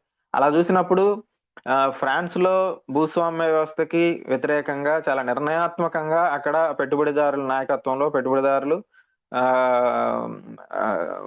ఇంకా కింద ఉండే వ్యాపారులు, ఆ తర్వాత మొత్తం రైతాంగం, అట్లనే కార్మిక వర్గం స్వతంత్రంగాను కొన్ని సందర్భాల్లో కలిసి ఆ రోజు ఒక నిర్ణయాత్మకంగా పోరాటం జరిగింది భూస్వామ్య వ్యవస్థకు వ్యతిరేకంగా, రాచరికానికి వ్యతిరేకంగా. రాజుని నడి రోడ్డు మీద మనం నరికేయటం కూడా మనందరికీ తెలిసిన విషయమే. సో భూస్వామ్య వ్యవస్థ నుంచి నిర్ణయాత్మకంగా, విప్లవాత్మకంగా పెట్టుబడిదారీ వ్యవస్థ వచ్చింది. కాబట్టి అదే దానికి ప్రపోర్షన్ గానే అదే ప్రపోర్షన్ లో అక్కడ భౌతికవాదం కూడా అంత డెసిసివ్ గా ముందుకు వచ్చింది, అంత నిర్ణయాత్మకంగా ముందుకు వచ్చింది. సో వాస్తవానికి సమాజంలో ఉన్న పరిస్థితులను బట్టే అన్ని ఆలోచనలు, అన్ని విలువలు, అన్ని సిద్ధాంతాలు వస్తాయి అనేది మనందరికీ మార్క్సిజం చెప్తున్న ఒక ముఖ్యమైన మౌలికమైన సూత్రం, మనందరికీ తెలిసిన విషయమే. కాబట్టి పెట్టుబడిదారీ విధానం అభివృద్ధిలో భాగంగా అది ఉనికిలోకి వచ్చే క్రమంలో భాగంగా భూస్వామ్య వ్యవస్థ మీద జరిగిన ఒక నిర్ణయాత్మకమైన పోరాటంలో భాగంగా అక్కడ ఎన్లైట్మెంట్ లేదా రెనైజా, మనం సైంటిఫిక్ టెంపర్ గురించి, లేదా ఈవెన్ సెక్యులరిజం. ఉదాహరణకి సెక్యులరిజం అనే మాట వాస్తవానికి పెట్టుబడిదారులు ముందుకు తీసుకొచ్చింది. పెట్టుబడిదారులు ఎందుకు ముందుకు తీసుకొచ్చారు? సెక్యులరిజం అంటే మతాన్ని రాజ్యాన్ని వేరు చేయాలి. సో మతాన్ని రాజ్యాన్ని వేరు ఎందుకు చేయాలి అంటే కలిసి ఉన్నాయి, అంతకుముందు కలిసి ఉన్నాయి. అంతకుముందు భూస్వామ్య వ్యవస్థలో మతము రాజ్యము కలిసి ఆ రోజు పరిపాలన చేసినాయి. ముఖ్యంగా యూరోప్ లో చర్చి, అట్లానే అరిస్టోక్రసీ, నొబిలిటీ వీళ్ళందరూ కలిసి దోపిడీ చేశారు. కాబట్టి అది మతం అనేది ప్రైవేట్ వ్యవహారంగా ఉండాలి, మతం చర్చి అనేది మొత్తం ఇక్కడ చట్టాలని, రాజుని, పరిపాలనని మొత్తం ఏది న్యాయం ధర్మం అనేది చర్చికి ఏం సంబంధం, చర్చి అనేది విడిపోవాలి అనేది పెట్టుబడిదారుల డిమాండ్. సో సెక్యులరిజం అనే దాన్ని కూడా అందుకే వాళ్ళు ముందుకు తీసుకొచ్చారు. అట్లనే అనేక విషయాలు సెక్యులరిజంతో పాటు ఆ తర్వాత వాళ్ళకే అది నష్టమైంది కాబట్టి మళ్ళీ మతాన్ని కూడా అదే పెట్టుబడిదారులు ముందుకు తీసుకొచ్చారు. అది వేరే చర్చ. ఈ పుస్తకంలో అట్లనే అనేక పుస్తకాల్లో విషయాలు మార్క్స్ ఎంగెల్స్ కూడా మాట్లాడతారు. అట్లా కాబట్టి సెక్యులరిజం అయినా, సైంటిఫిక్ టెంపర్ శాస్త్రీయమైన అవగాహన అయినా, లేదు డెమోక్రసీ పేరుతో వచ్చే ఆలోచనలైనా, ఇవన్నీ అట్లనే భౌతికవాదం కూడా. ఆ రోజు బైబిల్ కేంద్రంగా అఫీషియల్ సైన్స్ కి వ్యతిరేకంగా అంటారు. అఫీషియల్ సైన్స్ అంటే ఆ రోజు చర్చి, బైబిల్ ఏది చెప్తే అదే సైన్స్. భూమి బలపరుపుగా ఉందంటే బలపరుపుగా ఉంది. బ్రూనో లాంటి వాళ్ళు, గలీలీలో లాంటి వాళ్ళు, కోపర్నికస్ లాంటి వాళ్ళు ఎవరన్నీ చేసినా వాళ్ళందరూ ఎదుర్కొన్న కష్టాలు నష్టాలు మనందరికీ తెలుసు. కాబట్టి తమ ఆధిపత్యం, రాజు దైవాంశ సంభూతుడు అనే భావానికి నష్టం కలిగిద్ది, తమ దోపిడీకి, అధికారానికి, ఆధిపత్యానికి ఆటంకం కలిగిద్ది. కాబట్టి సైన్స్ ని, అన్ని రకాల పురోగామి భావాలని వాళ్ళు అడ్డుకున్నారు. సో కాబట్టి ఇది పోరాటం అనేది పాత మత భావాలకి, కొత్త శాస్త్రీయ భావాలకి అనేది బయటికి కనిపించే విషయం. మార్క్స్ అన్నట్లు కనిపించేదే వాస్తవం అయితే సైన్స్ ఎందుకు?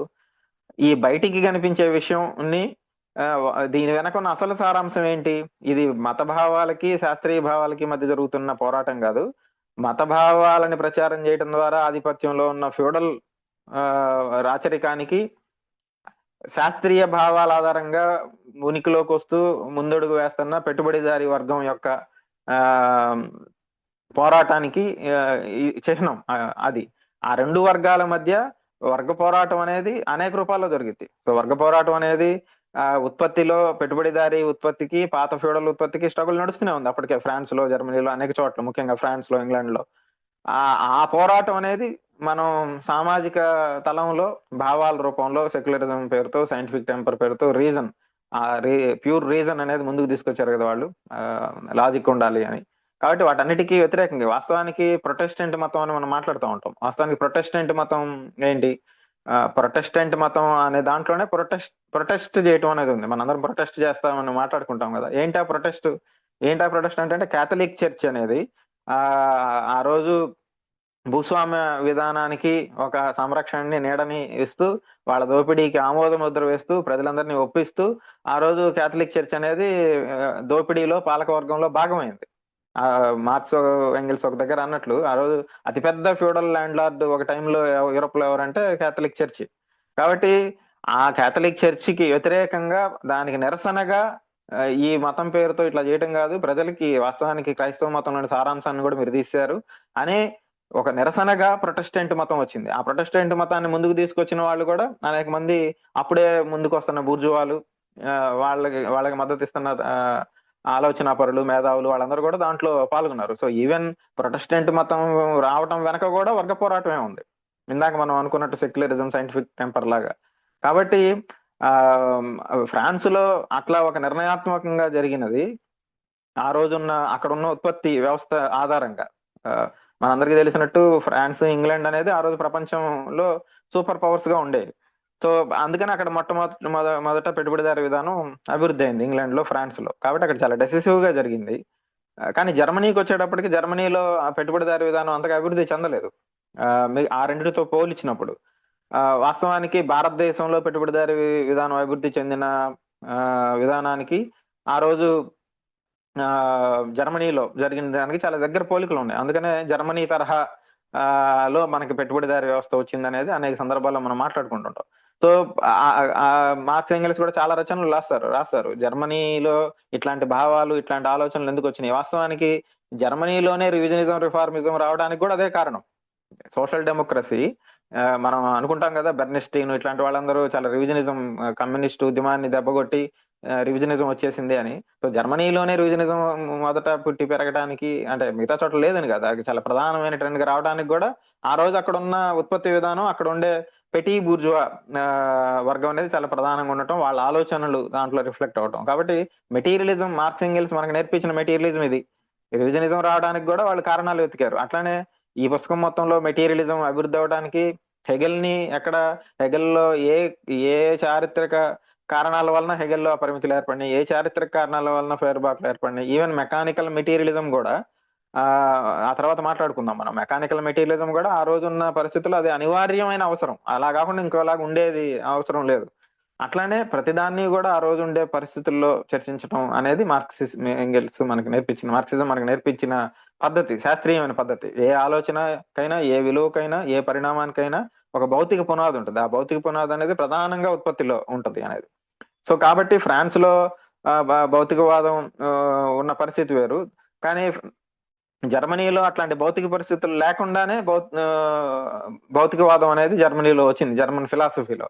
కాబట్టి కూడా జర్మన్ ఫిలాసఫీ అనేది ఫ్రాన్స్ భౌతికవాదంతో పోలిస్తే చాలా గజిబిజిగా, చాలా గందరగోళంగా, భౌతికవాదంగా కనిపిస్తూనే హెగెల్ లాంటి వాళ్ళతో మళ్ళీ భావవాదంగా రావటం వెనక కూడా ఇట్లాంటి ఆ రోజున్న నిర్దిష్ట పరిస్థితులు ఉన్నాయి అనేది ముఖ్యమైన విషయం. కాబట్టి మెటీరియలిజం డెవలప్మెంట్ ని జర్మనీలో మాట్లాడటం అంటే మొత్తంగా మెటీరియలిజం డెవలప్మెంట్ ని మాట్లాడటంగా కూడా మనం అర్థం చేసుకోవాలి. కాబట్టి భౌతికవాదం, మెటీరియలిజం అనే దగ్గర మనం కొంత ముందుకెళ్తే, సో మనందరికీ తెలిసినట్టు భావవాదము, భౌతికవాదం అనేవి ఏంగెల్స్ ఈ పుస్తకంలో కూడా మాట్లాడతారు. మొత్తం తత్వశాస్త్రాన్ని రెండు ప్రధానమైన కేటగిరీలుగా మనం విడగొట్టచ్చు. ఏంటి అవి అంటే, ఒకటి భావవాదం, రెండోది భౌతికవాదం. సో భావవాదులు చెప్పేది అంటే భావాలే ఈ ప్రపంచాన్ని, ఈ మొత్తం సమస్త విశ్వాన్ని నడిపిస్తున్నాయి, ముఖ్యంగా మానవ సమాజాన్ని. ఆలోచనలు ముందు, ఆలోచనల్లో నుంచి పదార్థం వస్తుంది. అంటే ఇప్పుడు బ్రహ్మ మొదటి రోజు, రెండో రోజు, లేకపోతే బైబిల్లో చెప్పినా, లేకపోతే ఖురాన్లో చెప్పినా, మొదటి రోజు కొండల్ని, తర్వాత సముద్రాలని. సో ఒక ఆలోచన వచ్చింది, తప్పుడు ఆలోచన వచ్చింది కాబట్టి వాళ్ళు యాపిల్ తిన్నారు కాబట్టి మొత్తం ప్రపంచం ఉంది. అంటే ఆలోచనల్లో నుంచి మొత్తం పదార్థం వస్తుంది అనేది, అది మతం పేరుతో చెప్పినా, ఏ రూపంతో చెప్పినా కానీ ఆలోచనలు ముఖ్యం. సో దాని మొదట మనం మాట్లాడుకున్న ఎగ్జాంపుల్స్ కూడా అందుకనే అవి భావవాదం. వాస్తవానికి అందరూ బాగుండాలి, అందులో నేను ఉండాలి అనేది భావవాదం, భౌతికవాదం కాదు.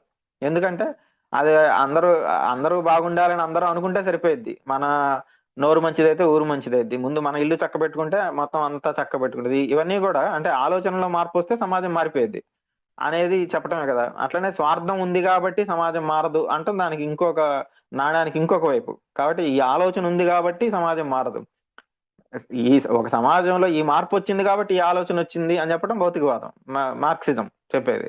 కానీ ఆలోచన ఉంది కాబట్టి ఈ పరిస్థితి వచ్చింది అని చెప్పడం భావవాదం. కాబట్టి భావవాదం అనేది మతం రూపంలోనే ఉండదు. ఇందాక మనం అనుకున్నట్టు మెటీరియలిస్టులుగా ఉండే వాళ్ళు కూడా ఆలోచనలతోనే అన్ని మారిపోతాయి. ఈవెన్ ఇప్పుడు ఇట్లాంటి స్టడీ సర్కిల్స్ మనం 100 స్టడీ సర్కిల్స్ పెట్టినా సమాజం మారదు అని తెలిస్తే అప్పుడు మనం భౌతికవాదులు అవుతాం. అది భౌతిక శక్తిగా మారి, వర్గ పోరాటంగా మారి, వర్గ పోరాటంలో నుంచి సమాజం మారిపోయింది తప్ప భావాల ప్రచారంతో ఎప్పుడు అవ్వదు. వాస్తవానికి మార్క్స్ ఎంగెల్స్ పెద్ద ఎత్తున పోరాటం కూడా దాని మీదే చేశారు. భావాలతో సమాజం మారదు, అయితే భావాలు భౌతిక శక్తిగా మారితే మారింది, ఆ భౌతిక శక్తి లేకుండా అవ్వదు. కాబట్టి దీంతోనే అవ్వదని. అంటే ఆలోచనలు ముఖ్యం, ఆలోచనల నుంచి పదార్థం వచ్చింది అనేది ఒక ప్రధానమైన ఇది. అట్లనే ఆలోచనల్లో మార్పు వస్తే మొత్తం జరుగుద్ది అనేది, దానికి ప్రైమసీ ఇవ్వటం అనేది ఇంకొక ముఖ్యమైన భావవాదంలో. దీనికి భిన్నంగా భౌతికవాదం పదార్థం అనేదే ముఖ్యం. సో పదార్థం నుంచి ఆలోచన వస్తుంది. ఫైర్బాక్ మాట్లాడతాడు ఈ పుస్తకంలో కూడా, ఎంగిల్స్ దాన్ని కోట్ చేస్తాడు. సో ఫైర్బాక్ ఏమంటాడు, వాస్తవానికి మెదడు అనేది ఒక పదార్థం. సో ఆలోచన రావాలంటే మెదడు ఉండాలి కదా, రాయికి ఆలోచన రాదు కదా. ఆలోచన దేనికి వస్తుంది, ఆర్గానిక్ మ్యాటర్ లో ఒక హైయెస్ట్ డెవలప్మెంట్. సో పదార్థం యొక్క ఒక అత్యున్నతమైన నిర్మాణం అనేది బ్రెయిన్. ఆ నిర్మాణానికి వచ్చిన ఒక ప్రాపర్టీ ఆలోచన.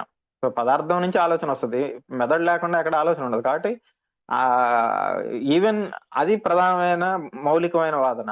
అట్లానే ఇందాక మనం అనుకున్నట్టు ఇందాక 2 ఎగ్జాంపుల్స్ లో స్వార్థం గురించి వెళ్తే, సో స్వార్థం ఉండటం వలన సమాజం మారకపోవడం కాదు, సమాజంలో జరిగిన మార్పుల వల్ల స్వార్థం పెరుగుతుంది. సో పదార్థంలో చూస్తున్నాం, సమాజంలో అంటే సమాజంలో అంటే ఎక్కడ చూస్తున్నాం, మనం ఉత్పత్తి విధానంలో చూస్తున్నాం. ఆ పదార్థం ఉత్పత్తి వ్యవస్థ అనే పదార్థిక పరిస్థితిలో మనం చూస్తున్నాం. కాబట్టి ఆలోచన ప్రధానమా పదార్థం ప్రధానం అనేది ఒక పెద్ద డిబేట్ ఎంగెల్స్ మాటల్లో చెప్పాలంటే. అట్లా రెండుగా విడిపోయినాయి. ఆలోచనే ప్రధానం, ఆలోచన నుంచే పదార్థం వస్తుంది, అట్లానే ఆలోచన నుంచే మొత్తం మార్పులన్నీ జరుగుతాయి అనేది మొత్తం భావవాదం అయితే, పదార్థమే మూలం. పదార్థం లేకుండా ఆలోచన అనేది అసలు ఉండదు. అయితే ఆలోచన లేకుండా పదార్థం కూడా బయట ఉంటది. మొత్తం అన్ని పదార్థాలకు ఆలోచన ఉండాలనేవి లేదు, కానీ పదార్థం అనేది లేకుండా ఆలోచన లేదు. కాబట్టి పదార్థం, దాన్నే థింకింగ్ బీయింగ్ అంటాం కదా. సో బీయింగ్, థింకింగ్ అంటే బీయింగ్ అంటే ఉండటం, వాస్తవం, పదార్థిక వాస్తవికత. థింకింగ్ అంటే ఆలోచన. సో ఈ రెండు వేరు వేరు కాదు. సో పదార్థంలోనే ఉండే ఒక ప్రాపర్టీ అది. ఆలోచన చేయటం అనేది ఒకానొక పరిస్థితుల్లో మ్యాటర్ కి వచ్చిన ఒక ప్రత్యేకమైన గుణం అది. మనుషులు ఒక్కళ్ళే ఆలోచించరు కదా, ఆలోచన అనేది చాలా మందికి ఉంటది. చాలా జంతువులకి కూడా ఉంటది. కాబట్టి పదార్థం మౌలికమా, ఆలోచనలు మౌలికమా? కాబట్టి మన ఆలోచనలు మన భౌతిక వాస్తవికతని నిర్ధారించవు, భౌతిక వాస్తవికతే మన ఆలోచనలు నిర్ధారిస్తుంది అని మార్క్స్ అనటం వెనక కూడా అర్థం అదే. సో మనం ఏ సమాజంలో పుట్టాము, ఎక్కడ పుట్టాము, ఏ వర్గంలో పుట్టాము, ఏ కాలంలో పుట్టాము అన్న దాన్ని బట్టి మన ఆలోచనలు ఉంటాయి. ఒక 100 ఏళ్ల గురించి ఆర్టిఫిషియల్ ఇంటెలిజెన్స్ గురించి ఎవరు ఎందుకు మాట్లాడలేదు? ఇంటర్నెట్ గురించి కూడా ఎందుకు మాట్లాడలేదు? మాట్లాడే అవకాశమే లేదు ఆ రోజు. సెక్యులరిజం గురించి ఆదిమ సమాజంలో ఎందుకు మాట్లాడలేదు? సెక్యులరిజం అనే ఆలోచన రావడానికి మతం ఏర్పడటం, మతం రాజ్యంలో భాగం కావటం, ఆ రూపంలో దోపిడీ జరగటం, ఆ పాదార్థిక పరిస్థితులన్నీ వచ్చినప్పుడు సెక్యులరిజం అనే ఆలోచన వచ్చింది. అది లేకుండా ఎలా వస్తుంది? వాస్తవానికి మార్క్సిజం ఒక 100 ఏళ్ల ముందే రావచ్చు కదా, వచ్చే అవకాశం లేదు. లేదు, మార్క్స్ కి ముందున్న వాళ్ళు ఎవరు లేకుండా మార్క్సిజం ఎలా ఉంటది? లేదు. కాబట్టి పాదార్థిక పరిస్థితుల్లో నుంచి, మెటీరియల్ కండిషన్స్ లో నుంచి ఆలోచనలు వస్తాయి తప్ప, మెటీరియల్ కండిషన్స్ మారితే మన ఆలోచనలు మారుతాయి తప్ప, ఆలోచనలు మారితే మెటీరియల్ కండిషన్స్ మారవు. ఆలోచనలు మాత్రమే మారుతాయి. అంటే ఆలోచనలు దగ్గర నుంచి స్టార్ట్ అయ్యి మనం మెటీరియల్ కండిషన్స్ మారిస్తే అప్పుడు ఆలోచనలు కూడా మారుతాయి.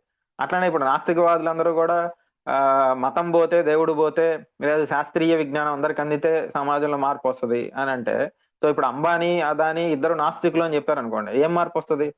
లేదు. చాలా దేశాల్లో ఇప్పటికే 70, 80, 90% మంది నాస్తికులు ఉన్నారు. సైంటిఫిక్ టెంపర్ ఉంది. మరి అక్కడ నిరుద్యోగం ఉంది, అక్కడ సంక్షోభం ఉంది, అక్కడ ఐటీలో ఉద్యోగాలు పోతున్నాయి. కాబట్టి సమా ఆలోచనలు రావటం వలన రావు, పోదు.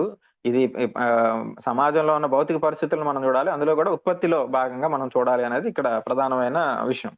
సో ఈ ఐడియలిజం, మెటీరియలిజం, భావవాదం, భౌతికవాదం 2 ప్రధాన విభాగాలు అయినప్పుడు, ఈ రెండిట్లో కూడా ఆ భావవాదం అనేది ఆదిమ సమాజం నుంచి ఉండి అది ఈ రోజు కూడా కొనసాగుతుంది. శ్రీ రవిశంకర్ ప్రసాద్, లేకపోతే ఆ అనేక మంది ఈ అనేక మంది బాబాలు, స్వాములు, లేదు అనేక రూపాల్లో ఈ రోజు కూడా భావవాదం అంటే మతం రూపంలోనే కొనసాగాల్సిన అవసరం లేదు, అనేక రూపాల్లో కొనసాగుతుంది.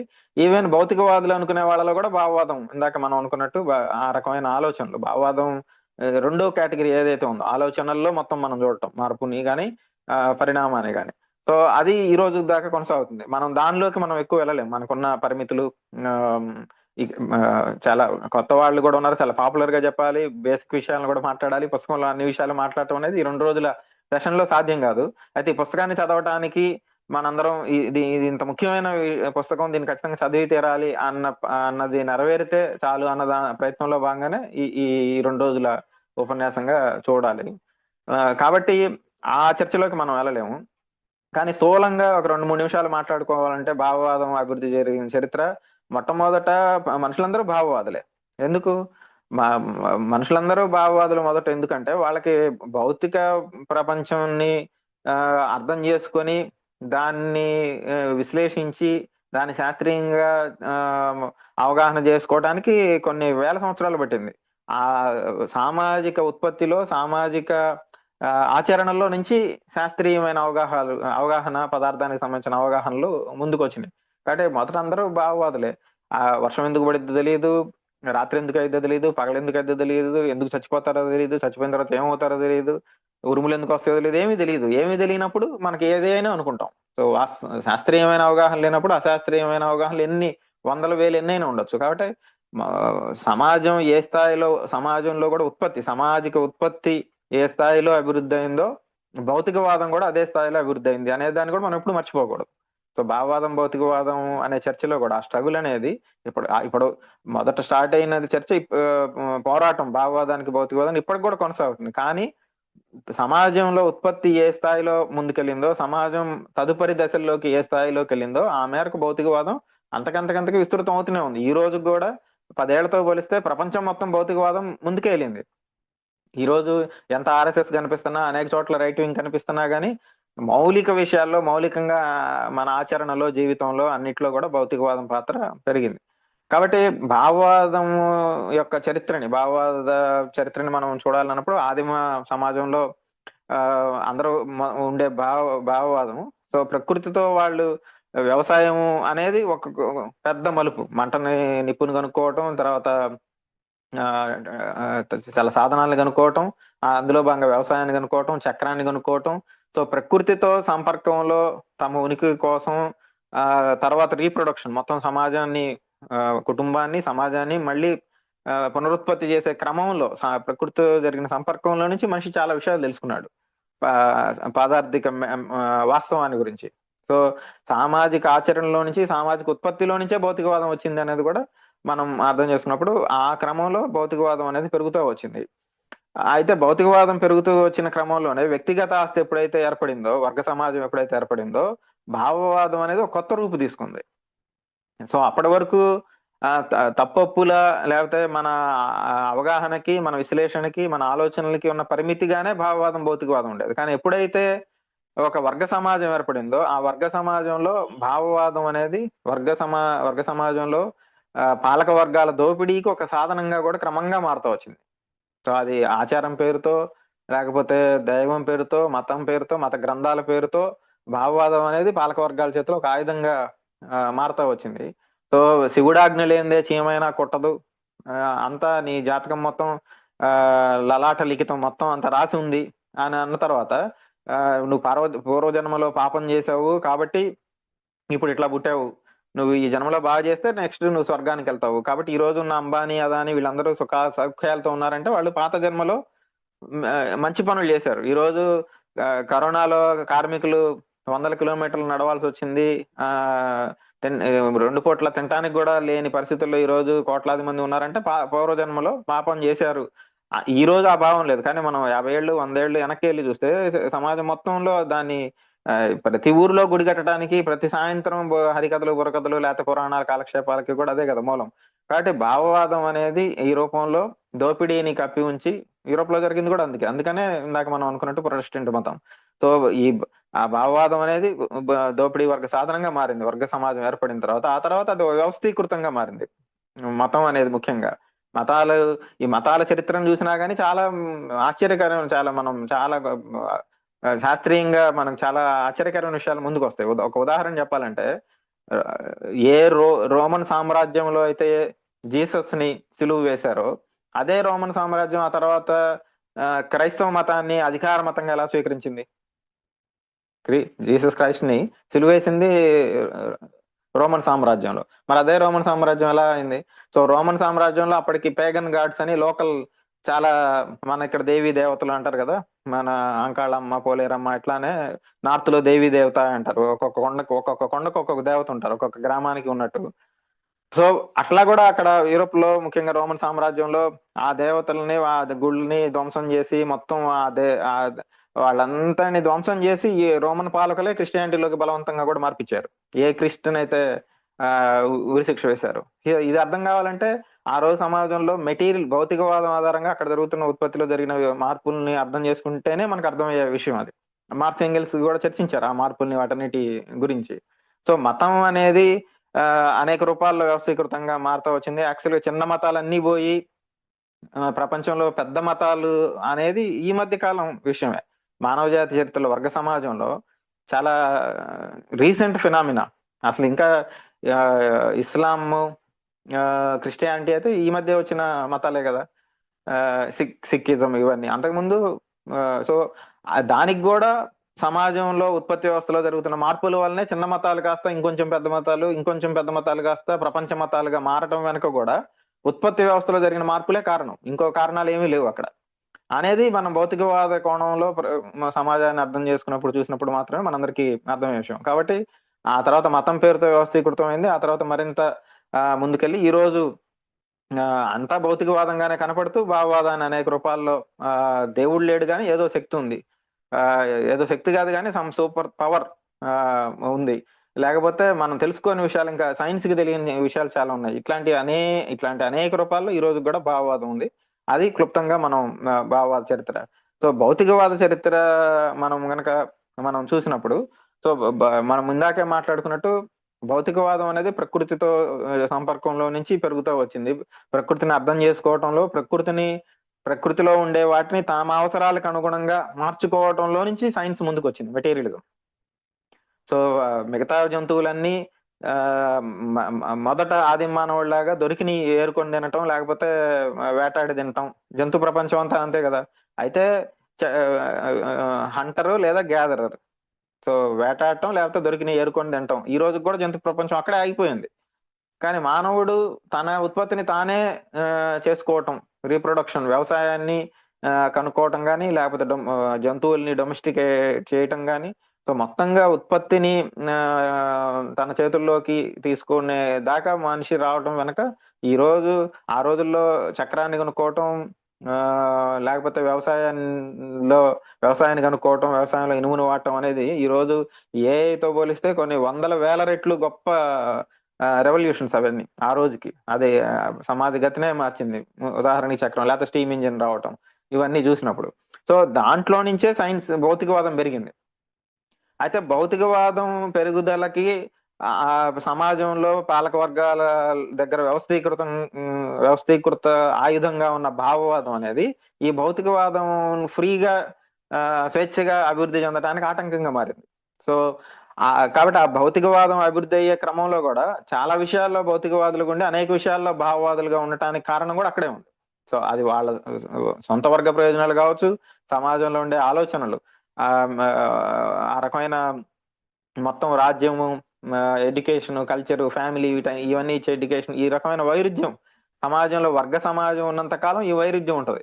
చాలా సందర్భాలు మాట్లాడుకుంటాం కదా, అంత నోబెల్ బహుమతి వస్తుంది, లేకపోతే ఇస్రో రాకెట్లు పంపిస్తారు, కానీ వాళ్ళు వెళ్ళి మళ్ళీ గొడవలకి మొక్కుతారు. నిజంగా మోసం చేయడానికి, అంటే మనం చాలా కొన్ని సందర్భాల్లో కొంతమంది అయినా ప్రజలందరినీ మోసం చేయడానికి వాళ్ళు నిజంగా అనుకుంటారు, కాదు, వాళ్ళు నిజంగా మనసావాచ నమ్ముతారు ఆ సైంటిస్టులు కూడా.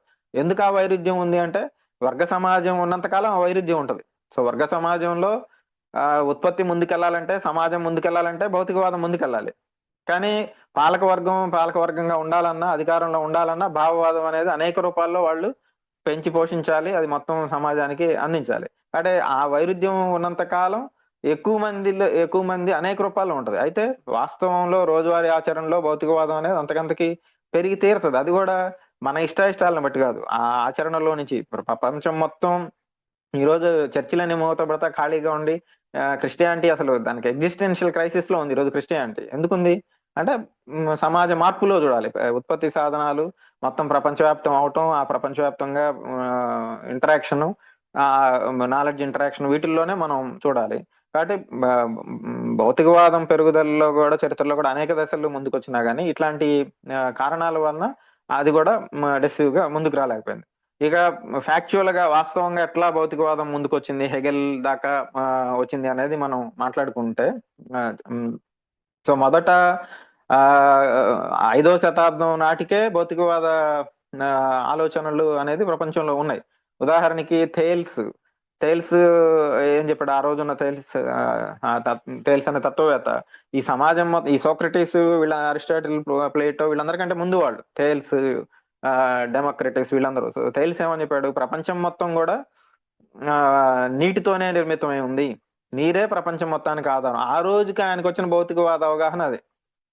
వాస్తవానికి ఈ రోజు కూడా భూమిలో అత్యధిక భాగం ఉండేది నీళ్లే, మనిషిలో ఉండేది అత్యధిక భాగం నీళ్లే. సో మొత్తంగా చూసినప్పుడు ఆయన నీళ్ళలో కొంత భూమి ఉంది, మొత్తం నీళ్ళ ఈవెన్ బయట భూమిలో ఉన్న అన్ని జంతుజాలంలో కూడా నీళ్లే ఉన్నాయి, కాబట్టి నీళ్లు అనేది కేంద్రం అనేది ఆయన థేల్స్ అని ఆయన చెప్పిన సిద్ధాంతం. అట్లానే హెరాక్లిటస్ అనే సిద్ధాంతవేత్త ఏం చెప్పాడు, మొత్తం మంటలోనే ఉంది, మొత్తం మంట నుంచి సూర్యుడు కేంద్రంగా, తర్వాత మొత్తం నిప్పుల నుంచే ఇదంతా ఏర్పడింది, నిప్పు వీటన్నిటికీ మూలం, నిప్పులో ఫైర్ లో జరిగే మార్పులు ప్రతిదీ మారుతా ఉంటది, ఫైర్ లో మంటల్లో నిప్పుల్లో జరిగే మార్పుల్లో భాగంగానే అనేక రూపాలు మనకు కనపడతా ఉన్నాయి, ఎండ నుంచి ఆవిరవటం, అట్లా మొత్తంగా ఆయన వేడి నిప్పు అనేది కేంద్రంగా మొత్తం సమాజం నడుస్తుందని అప్పట్లో ఆయన అనుకున్న, ఆ రోజుకున్న అవగాహన అది.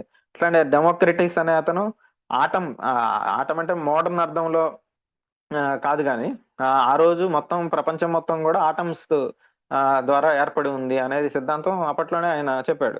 సో అది సమాజంలో ఇంకా ముఖ్యంగా ఫ్యూడలిజం అనేది బలపడకుండా కొంత స్వేచ్ఛగా, ఉదాహరణకి ఏథెన్స్, రోమన్ సామ్రాజ్యం, ఇట్లాంటి మొత్తం వీటిల్లో స్లేవ్ సిస్టమ్ ఆధారంగా ఒక ఆలోచనలు కొంత ఫ్రీగా ఉన్న కాలంలో ఇట్లాంటి ఆలోచనలు అనేవి చాలా పాపులర్ గా ముందుకు వచ్చినాయి. ఇవన్నీ తొలి భౌతికవాద ఆలోచనలు. అట్లనే భారతదేశంలో కూడా మనకి చార్వాకులు, లోకాయత ఇవన్నీ మనకు తెలుసు, అది వేరే అన్ని సమాజాల్లో కూడా, ఎందుకంటే ప్రకృతిలో పరిశీలించి ప్రకృతి మీద పనిచేసి క్రమంలోనే ఆలోచనలన్నీ వస్తాయి, ఆ భౌతికవాద ఆలోచనలు అవి ముందుకు వచ్చినాయి. అయితే ఆ తర్వాత అక్కడి నుంచి తర్వాత ముఖ్యంగా మధ్యయుగాలు మనం ఏదైతే అంటాం, ఫ్యూడలిజం చాలా బలంగా ఉన్న కాలంలో మతం పేరుతో ఇట్లాంటి వాటన్నిటిని బాగా అణగదొక్కేసి ఈ భౌతికవాదం మొత్తం కూడా వెనక్కి పోయిన పరిస్థితి మనం స్థూలంగా చెప్పుకోవాలంటే. అనేక రకాలుగా వచ్చిన కొంతమంది బైబిల్ గురించి, క్రిస్టియానిటీ గురించి మాట్లాడుతూనే భౌతికవాదం గురించి కూడా మాట్లాడేవాళ్ళు, చుట్టూ ఉన్న వాస్తవ ప్రపంచం, భౌతిక ప్రపంచం అని ఆ రోజున్న పరిస్థితుల్లో.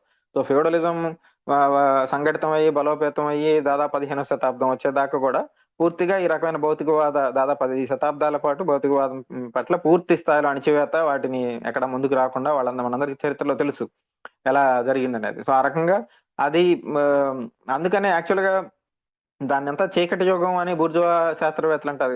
ఏంగెల్స్ ఈ పుస్తకంలో కూడా దాని గురించి మాట్లాడతారు.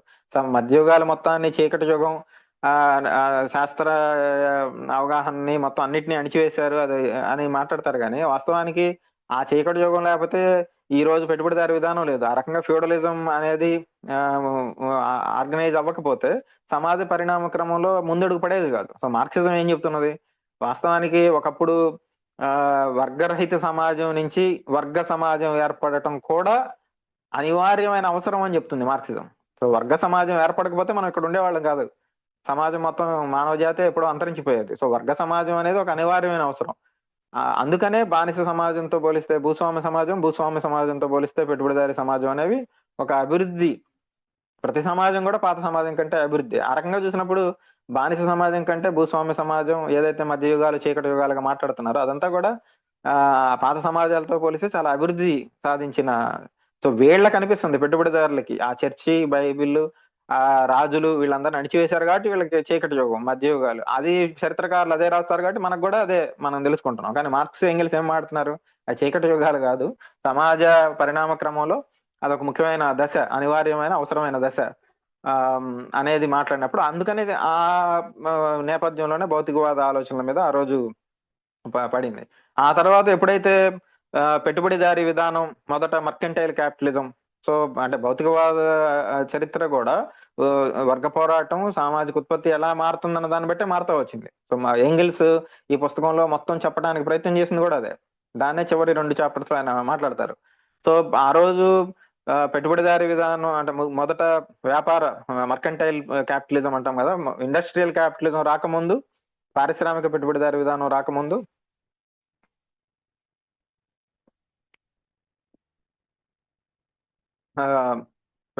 వ్యాపారం పేరుతో పెట్టుబడిదారీ విధానం క్రమంగా అభివృద్ధి అయింది.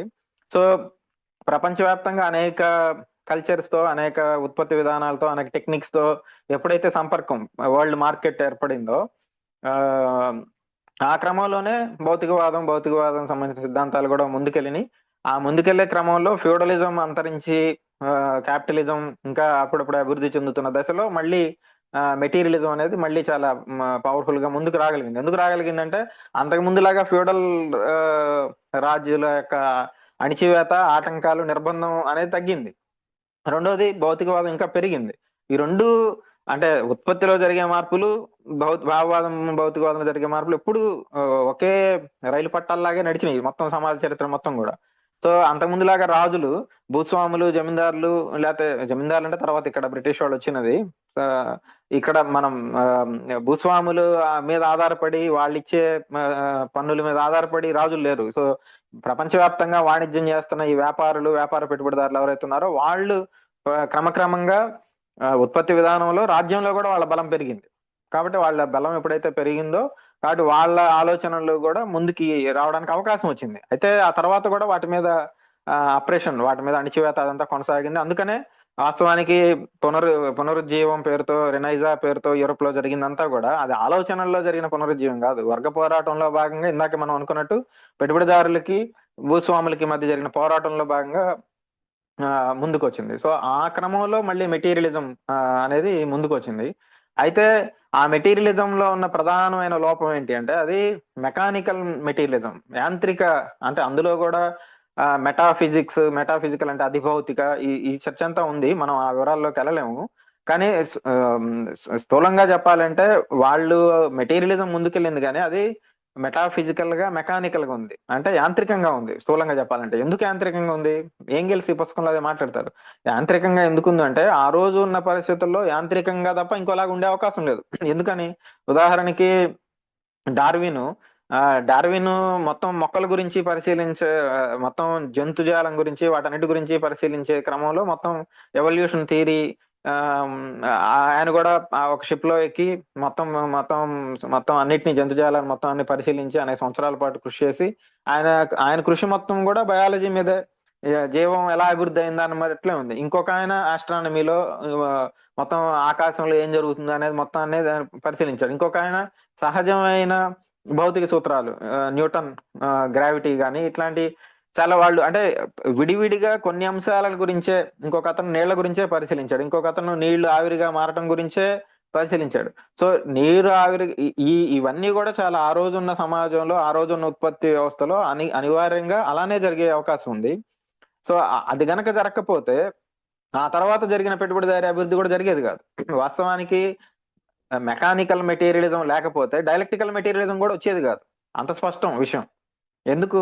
ఎందుకంటే మెకానికల్ మెటీరియలిజం ఆ రోజు ఒక్కొక్క దాన్ని మనం ఈ రోజు మొబైల్ ఫోన్స్ లో లేకపోతే స్క్రీన్ ని జూమ్ ఇన్ చేస్తాం కదా. సో ఆ రోజు వాళ్ళు ఏం చేశారు, మొత్తం ప్రకృతిని తెలుసుకోవడం కోసం, దాన్ని సూత్రాలను తెలుసుకోవడం కోసం అన్ని జూమ్ ఇన్ చేశారు. ప్రతిదాన్ని జూమ్ ఇన్ చేసి చూశారు. సో జూమ్ ఇన్ చేసినప్పుడు సహజంగానే దానికి పరిమితి ఉంటది.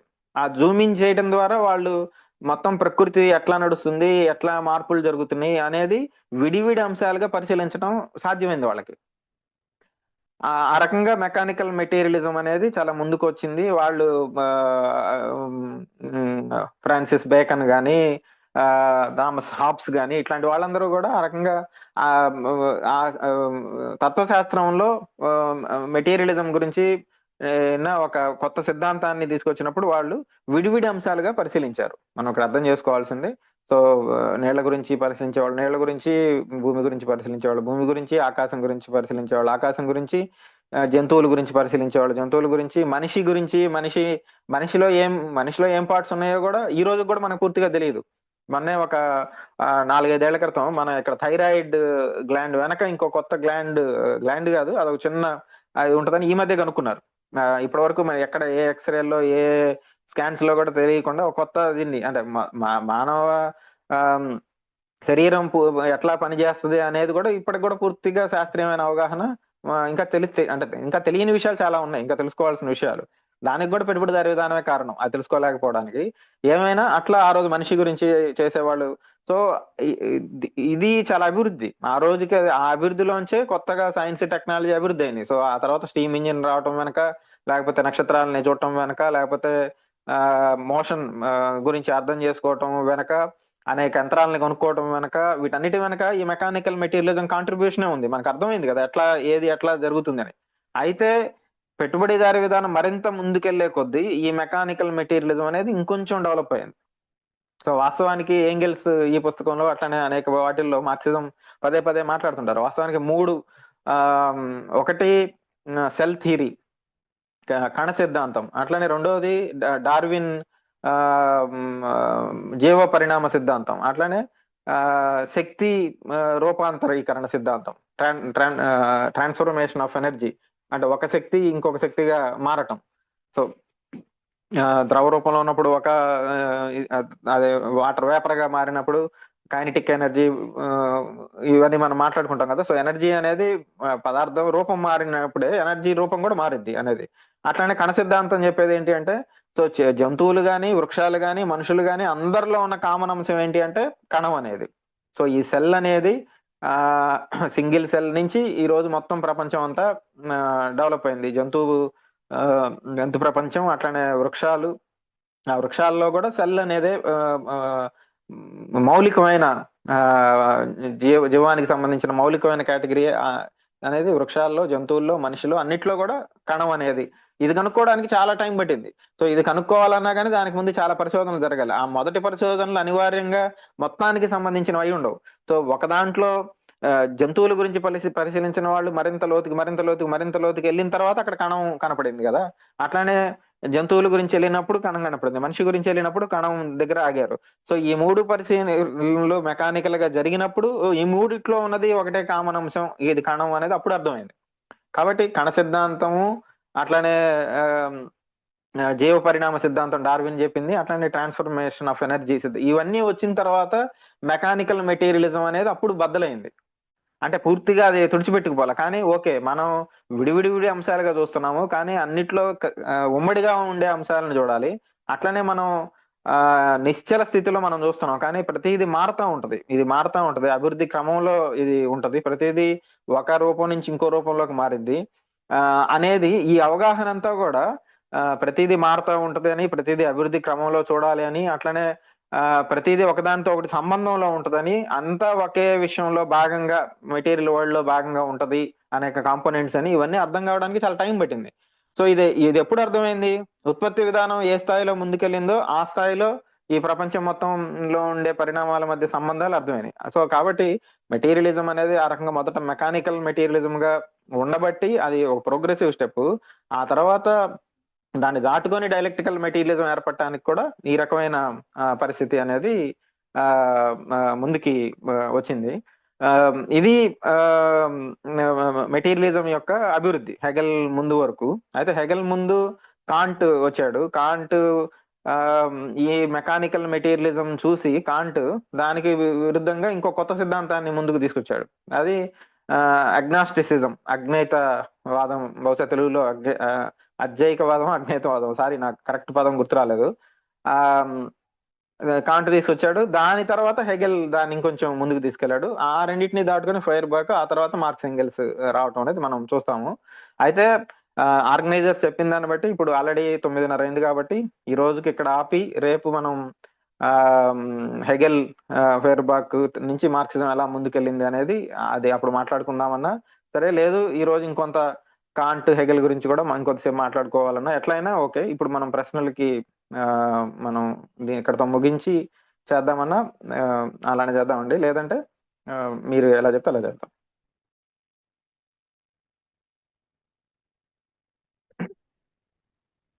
మిత్రులారా, మన సమావేశం లోపల జయప్రకాష్ గారు ఇప్పటిదాకా మన అంశం మీద మాట్లాడారు.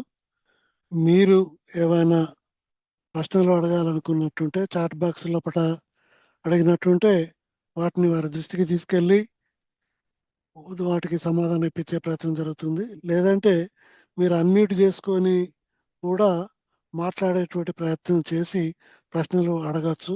ఆ విధంగా చూడాలని కోరుతున్నాను. ప్రశ్నలు అడిగేటువంటి వాళ్ళు ముందరికి రావాల్సిందిగా కోరుతున్నాను.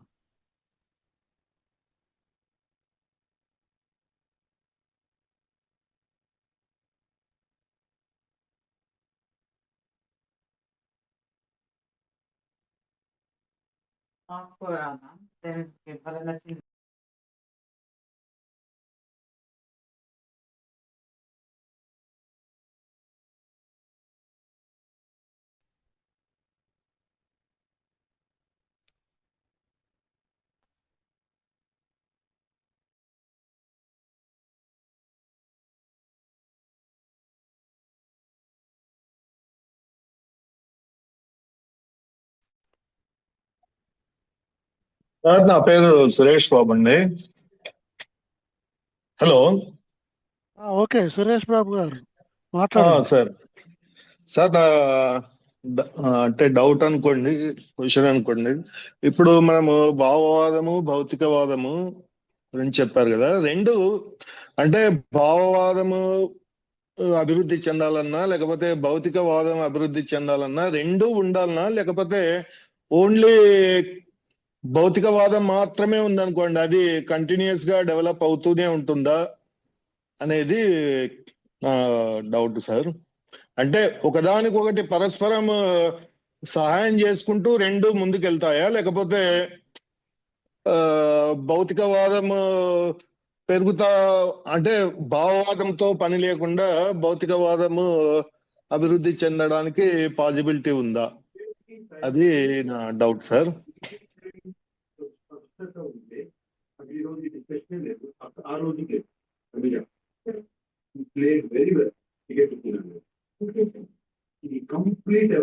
అది నేను ఒక్కొక్క ప్రశ్నకి సమాధానం చెప్పాలండి, లేదు రాసుకొని అన్ని కలిపి ఒకసారి చెప్పమంటారా? ఒక్కొక్కటే చెప్తే బాగుంటుందండి. ఒక్కొక్కటి చెప్తే బాగుంటుంది సార్. పెట్టండి. ఓకే సురేష్ గారు, అదే భావవాదం భౌతికవాదం రెండు పరస్పరం సహకరించుకోవటం అనేది లేదు, రెండు అవసరం అనేది సరైన అవగాహన అవ్వదండి. సో వాస్తవానికి మనం తత్వశాస్త్రంలో ఈ రెండు ప్రధానమైన విభాగాలు అని ఇందాక మనం మాట్లాడుకున్నాం. సో ఎందుకు రెండు ప్రధానమైన విభాగాలు అంటే, మనిషికి సమాజానికి ప్రకృతికి ఉండే సంబంధం, ఈ మూడిటికి ఉండే మధ్య ఉండే సంబంధాన్ని మనం ఎట్లా చూస్తున్నాము అనేది క్వశ్చన్. సో మనిషికి సమాజానికి ప్రకృతికి ఈ మూడిట్లో ఏది ముఖ్యమైనది, ఏది ఎందులో అంతర్భాగం, ఏది దేన్ని నడిపిస్తుంది అనేది మనిషి సమాజం ప్రకృతికి సంబంధించి భావవాదం ఒక రకమైన నిర్ధారణకి వెళ్తుంది, భౌతికవాదం ఒక రకమైన నిర్ధారణకి వెళ్తుంది. అంటే ప్రపంచాన్ని, సమాజాన్ని, మనిషిని, మన కుటుంబాన్ని, మన సమాజ పరిణామాన్ని, వీటన్నిటినీ చూడటంలో ఒక యుగకర్త వస్తే ఈ సమాజం మొత్తం మారిపోయిద్దని భావవాదం చెప్పుద్ది. సో యుగకర్తల వలన సమాజం మారదు. సమాజంలో వర్గ పోరాటం జరిగే పరిస్థితులు ఉన్నప్పుడు, వర్గ పోరాటం జరిగినప్పుడు సమాజం మారిద్దని భౌతికవాదం చెప్పుద్ది. కాబట్టి ఈ రెండింటిని కలిపి చూడటం అనేది సాధ్యం కాదండి. ఈ రెండు పరస్పరమైన విరుద్ధమైన ఆలోచన స్రవంతులు. సో ఒకటేమో మొత్తం ఆలోచనలకి ప్రాధాన్యత ఇవ్వటం అంటే గొప్ప గొప్ప సిద్ధాంతాలు, గొప్ప గొప్ప, మనం రేపు ఇంకా ఎక్కువ వస్తుంది దాని గురించి, చారిత్రక భౌతికవాదం గురించి మాట్లాడుకున్నప్పుడు. సో గొప్ప గొప్ప సిద్ధాంతాలు, గొప్ప గొప్ప వ్యక్తులు, గొప్ప గొప్ప పరిణామాలు, యుద్ధాలు, వాస్తవం ఇంకా యుద్ధాలు కూడా, ఇట్లాంటివన్నీ గొప్ప గొప్ప పాపం పండిపోయినప్పుడు వాటిని సరిచేసే ఒక గొప్ప వ్యక్తి, ఒక గొప్ప సిద్ధాంతమో, దేవుడో, మతమో వచ్చి మొత్తం మారుస్తుందని అది చెప్పింది. అది కాదు, సమాజం మార్పు వెనక కూడా దాని వెనక కూడా నిర్దిష్టమైన సూత్రాలు ఉన్నాయి. కాబట్టి దాని ప్రకారమే మారుద్ది. మనం అనుకోగానే సమాజం మారదు. అట్లనే సమాజం మారే పరిస్థితి వచ్చినప్పుడు అది ఏదో రూపంలో మారకుండా అయితే ఉండదు, ఆగిపోదు అక్కడే అనేది ఇది భౌతికవాదం చెప్తుంది. అట్లానే మనం భావవాదం భూమి చుట్టూతా సూర్యుడు తిరుగుతున్నాడు అని చెప్తుంది. భౌతికవాదం సూర్యుడు అనే నక్షత్రం చుట్టూతా భూమితో సహా అనేక గ్రహాలు తిరుగుతున్నాయి అని చెప్తుంది. కాబట్టి భూమి చుట్టూతా సూర్యుడు తిరుగుతున్నాడు అనేది కరెక్టే, అట్లనే సూర్యుడి చుట్టూతా భూమి తిరుగుతున్నాడు అనేది కరెక్టే. గొప్ప గొప్ప సిద్ధాంతాలు సమాజాన్ని మారుస్తాయి, గొప్ప యుగకర్తలు మారుస్తారు అనేది కరెక్టే, ఇది కరెక్టే అని చెప్పలేము. కాబట్టి ఈ రెండిట్లో ఒక విధంగా చూసినప్పుడే శాస్త్రీయంగా మనం చూడగలుగుతాం. శాస్త్రీయంగా చూడటం అంటేనే భౌతికవాదంగా చూడటం, భావవాద పరంగా చూడటం అంటే అశాస్త్రీయంగా చూడటం. భావవాదం అన్ని సందర్భాల్లో కూడా పాలక వర్గాలకే ఉపయోగపడింది. కాబట్టి భావవాదాన్ని ఏ రకంగా ఏ రూపంలో మనం చూసినా అది పాలక వర్గాలకే ఉపయోగపడే సందర్భం అవుద్ది. కాబట్టి ఈ రెండిటికి సయోధ్య లేదండి. ఈ రెండిట్లో అందుకని ఏంగెల్స్ ఈ పుస్తకంలోనే మాట్లాడతారు. మీరు అడిగిన ప్రశ్నకి ఏంగెల్స్ సమాధానం ఇస్తారు. ఏమనంటే, సో ఇదంతా అయిన తర్వాత మనకి, అంటే రేపు వచ్చే దాంట్లో లాస్ట్ చాప్టర్స్ లో మాట్లాడతారు ఏంగెల్స్. ఏమంటే ఇప్పుడు మనకి మిగిలింది రెండే. ఒకటి, ప్రకృతికి సంబంధించినంత వరకు ద్వంద్వాత్మక భౌతికవాద పద్ధతిలో మనం దాన్ని పరిశీలించడం, డైలెక్టికల్ మెటీరియలిస్ట్ మెథడ్ లో ప్రకృతిని పరిశీలించడం అనేది మనకి ప్రకృతికి సంబంధించి. సమాజానికి సంబంధించినంత వరకు చారిత్రక భౌతికవాద సిద్ధాంతం, ద సైన్స్ ఆఫ్ సొసైటీ అని కూడా అంటాం కదా మనం. అంతవరకు అది ఈ రెండు ఇక అయిపోయినాయి. ఇంకా అంత ముందున్న అన్ని రకాల ఫిలాసఫీస్ కి ఇక స్థానం లేదు అంటారు ఎంగెల్స్. అంటే ముఖ్యంగా భావవాదాన్ని దృష్టిలో పెట్టుకొని. సో భౌతికవాదం ఎప్పుడైతే విజయం సాధించిందో భావవాదం చరిత్ర అయిపోయింది.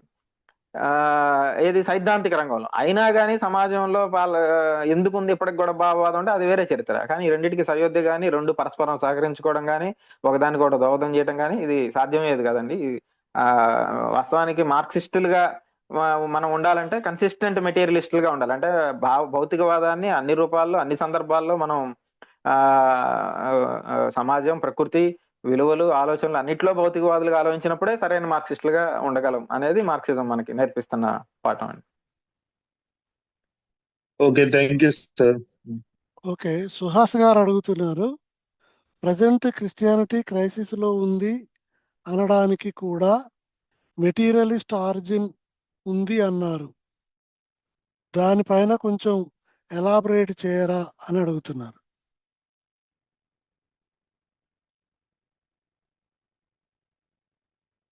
చాట్ మెసేజ్ లో ఈ మెసేజ్ ఉంది, సుహాస్ గారు అడిగింది. Thank you Suhas. సో దీని పట్ల మార్క్సిస్ట్ వైఖరి ఏంటనేది ముందు మాట్లాడుకుందాం అండి. నేను చేసిన కామెంట్ గురించి తర్వాత మాట్లాడుకుందాం. వాస్తవానికి ఎంగెల్సే అంటారు, సో క్రిస్టియానిటీ దాని యొక్క చారిత్రకమైన పాత్ర, దాని హిస్టారికల్ రోల్ ఏదైతే ఉందో క్రిస్టియానిటీ అనేది క్యాపిటలిజం ముందుకు వచ్చిన తర్వాతే కోల్పోయింది అని ఎంగెల్స్ కూడా మాట్లాడతారు. ఎందుకు, ఏ సెన్స్ లో అంటే అంతకుముందు వరకు పాలక వర్గాలు, అనేక వర్గ సమాజాల్లో పాలక వర్గాలు మారే కొద్దీ మనం ఇందాక అనుకున్నట్టు అనేక రకాల ఐడియాలజీస్ ని వాళ్ళ యొక్క అణచివేత సాధనాలుగా వాడుకున్నాయి. సో భూస్వామ్య విధానంలో క్రిస్టియానిటీ అనేది వాస్తవానికి పాలక వర్గాల యొక్క దోపిడీ సాధనంగా ఉపయోగపడింది. సో అదే అంతకుముందు ఎంగెల్స్ ఇంకా దానికి వివరణ ఇస్తారు. అంతకుముందు ఫ్యూడల్ భూస్వాములు వాళ్ళు చాలా విశాలమైన ప్రాంతాల్లో మహా సామ్రాజ్యాలు వీటన్నిటిని స్థాపించడానికి అదే క్రిస్టియానిటీ ఉపయోగపడింది. ఎట్లా, ఇందాక మనం అనుకున్నట్టు చిన్న చిన్న దేవతలు, లోకల్ దేవుళ్ళు, వీళ్ళందరినీ ప్లేస్లో ఒక ప్రపంచ మతాలు, విస్తారమైన ప్రాంతంలో మతం రావటం అనేది, విస్తారమైన ప్రాంతంలో ఆ రోజు ఫ్యూడల్ సామ్రాజ్యాలు విస్తరించినప్పుడు దానికి అనుగుణంగా విస్తారమైన ప్రాంతంలో మతాలు అవసరమైనవి. సో ఆ రకంగా క్రిస్టియానిటీ అనేది ఆ రకంగా ఫ్యూడలిజానికి దోహదం చేసింది. అయితే పెట్టుబడిదారీ విధానం అభివృద్ధి అయ్యే క్రమంలో మొత్తంగా రిలీజియన్నే పక్కన పెట్టాలి, రిలీజియన్ పాత్రని పక్కన పెట్టాలి అని ఎప్పుడైతే వాళ్ళు ముందుకు వచ్చారో, ఏదో ఒక మతపరమైన ఐడియాలజీ రూపంలో పెట్టుబడిదారీ విధానం పనిచేయాలని అనుకోవట్లేదు మౌలికంగా. అయితే ఈరోజు ఫాసిజం అనేది ఒక సపరేట్ డిబేట్. ఫాసిజం అనేది అది సపరేట్ డిబేట్, దాన్ని మనం క్లబ్ చేయకూడదు, విడిగా మాట్లాడుకోవాల్సిన అవసరం. కానీ ఒక పాలక వర్గంలో భాగంగా దాని పాలకవర్గ రాజ్యాంగ యంత్రంలో భాగంగా ఒక ఐడియాలజీ పాత్ర పోషించడం అనేది ఫ్యూడలిజం మీద ఎప్పుడైతే పెట్టుబడిదారీ వర్గం దాడి చేసిందో క్రిస్టియానిటీ మీద కూడా ఆ దాడి చేసింది ప్రొటెస్టెంట్ మతం ఆ రకంగా చాలా చోట్ల. అయితే అన్ని దేశాల్లో ఒకేలాగా జరగలేదు. ఇంగ్లాండ్ లో ఆ రకమైన ఒక సయోధ్య పాత్ర క్రమక్రమంగా దాని పాత్ర పోవటం అనేది జరిగింది. కాబట్టి ఆ బ్రాడర్ పర్స్పెక్టివ్ లో, బ్రాడర్ హిస్టారికల్ సెన్స్ లో క్రిస్టియానిటీ అనేది క్యాపిటలిజం ముందుకు వచ్చినప్పుడు తాను క్రిస్టియానిటీ వాళ్ళ మతం పేరుతో పరిపాలన చేయట్లేదు, freedom, equality, fraternity, Liberty, scientific temper పేరుతో వాళ్ళదైన ఒక కొత్త ఐడియాలజీని పెట్టుబడిదారీ వర్గం ముందుకు తీసుకొచ్చింది. కాబట్టి ఆ మేరకు క్రిస్టియానిటీ పాత్ర దాని రెలవెన్స్ కోల్పోయింది మొత్తంగా రూలింగ్ క్లాసెస్ పర్స్పెక్టివ్ లో చూసినప్పుడు. ఇది మార్క్సిజం మనకు అందిస్తున్న అవగాహన. అయితే నేను అన్నది కూడా దాని కంటిన్యూషన్ లో భాగంగానే ఈరోజు అనేక దేశాల్లో రియాక్షన్ ఉంది, క్రిస్టియానిటీ అవన్నీ ఉన్నప్పటికీ కూడా రోజువారీ ప్రజల జీవితాల్లో, ప్రజల ఉత్పత్తి సంబంధాల్లో, ప్రజల ఆలోచనలలో మతం పాత్ర, మతం యొక్క పట్టు, ఆ రకమైన భావాలు అనేది ఈ ఉత్పత్తి విధానంలో భాగంగానే తగ్గిపోయినాయి. కాబట్టి అనేక మంది, రెండోది ఈ సోషల్ ప్రాక్టీస్ లోంచి కూడా, social practice, knowledge, experiment, class struggle, వీటన్నిటిలో నుంచి సోషల్ ఐడియాస్ మారుతూ ఉంటాయి కదా. సో ఈ మారే క్రమంలో ఆ మేరకు ఈ రోజు కూడా చాలా క్లియర్ గా అవసరం వస్తే ఒక వీసా కావాల్సి వచ్చినప్పుడు, ఇంకొక ఉద్యోగం కావాల్సి వచ్చినప్పుడు, ఇంకొక అవసరం వచ్చినప్పుడు దేవుడు గుర్తొస్తాడు. అది రానప్పుడు దేవుడి మీద అసంతృప్తి వస్తుంది. కరోనా టైంలో దేవుడు మీద నమ్మకం కోల్పోయిన వాళ్ళు చాలా మంది వ్యక్తిగతంగా కూడా నాకు తెలుసు. కాబట్టి మన ఆచరణలో నుంచి అది దాని పాత్ర దొరుకుతుంది. అయితే రూలింగ్ క్లాసెస్ మరింత బలంగా తెచ్చే ప్రయత్నం చేస్తున్నాయి, అది వేరే అంశం. కానీ మొత్తంగా ఒక చాలా బ్రాడ్ గా చూసినప్పుడు ఆ మతం పాత్ర అదంతా తగ్గుతుంది. దానికి ప్రత్యక్ష ఉదాహరణే క్రిస్టియానిటీ. ముఖ్యంగా వస్తున్న కొత్త కొత్త జనరేషన్స్ లో దాని చర్చ్కి వెళ్ళే వాళ్ళు లేకపోవటం, ఆ ప్రాక్టీసెస్ చేయకపోవటం. అయితే అందరూ గ్యాదరింగ్ కి లేకపోతే అనేక దానిలో ఉండే కల్చరల్ వాల్యూస్ వలన ఇప్పటికీ కొంత రెలవెన్స్ ఉన్నప్పటికీ కూడా మిగతా అన్ని పోతున్నాయని యాక్చువల్ గా ఈ కొత్త పోపు వచ్చిన తర్వాత ఆయన కూడా ఇది నా మెయిన్ టాస్క్స్ లో ఇది ఒకటి అని ఆయన కూడా చెప్పాడు. సో దీనికి మొత్తానికి రెలవెన్స్ అయిపోతుంది, సమాజంలో దీని పాత్ర లేకుండా పోతుంది అని. కాబట్టి అలా మనం అర్థం చేసుకున్నప్పుడు అనేక దేశాల్లో ఎక్కువ పెరగటం అనేది, అయితే ఫండమెంటలిజం పెరగటం, ఫాసిజం పెరగటం అనేది ఇంకొక పెట్టుబడిదారీ విధానంలో సంక్షోభంలో భాగంగా తలెత్తుతున్న మరొక అంశం. దాన్ని మతం భావనలు పెరుగుదలగా చూడకూడదు. మత భావనల పేరుతో ప్రజల్ని తప్పు మార్గం మళ్ళిస్తున్న దానిగా చూడాలి అని. ఇది. ఓకే, థ్యాంక్ యూ అండి. వెంకటేష్ దొడ్డి గారు హ్యాండ్ రైజ్ చేశారు, వారు ఏదైనా ప్రశ్న అడుగుతారు కావచ్చు. అయితే ముందుగా దాదా హయాత్ గారు అడగొచ్చా ప్రశ్న? అడగండి. ఓకే. ఇప్పుడు భావవాదం నుంచి భౌతికవాదంకి ప్రపంచం మొత్తం ఇంత అభివృద్ధి చెందుకుంటూ ముందుకు వెళ్ళిన ఈ క్రమంలో భారతదేశం కూడా ఎంతో కొంత అభివృద్ధి చెందుతూ వెళ్తుంది. ఈ ప్రక్రియలో భావవాదానికి నిలయమైన వ్యవస్థ భారతదేశంలో గ్రామీణ వ్యవస్థగా ఉన్నది.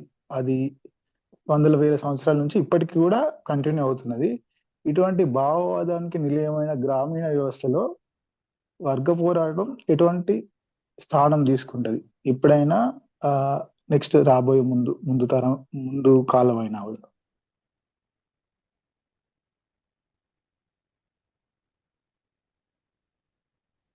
ఇది నా ప్రశ్న మీకు అర్థమైందా? మళ్ళీ అర్థమైందండి. ఓకే, అర్థమైంది. ఓకే అండి.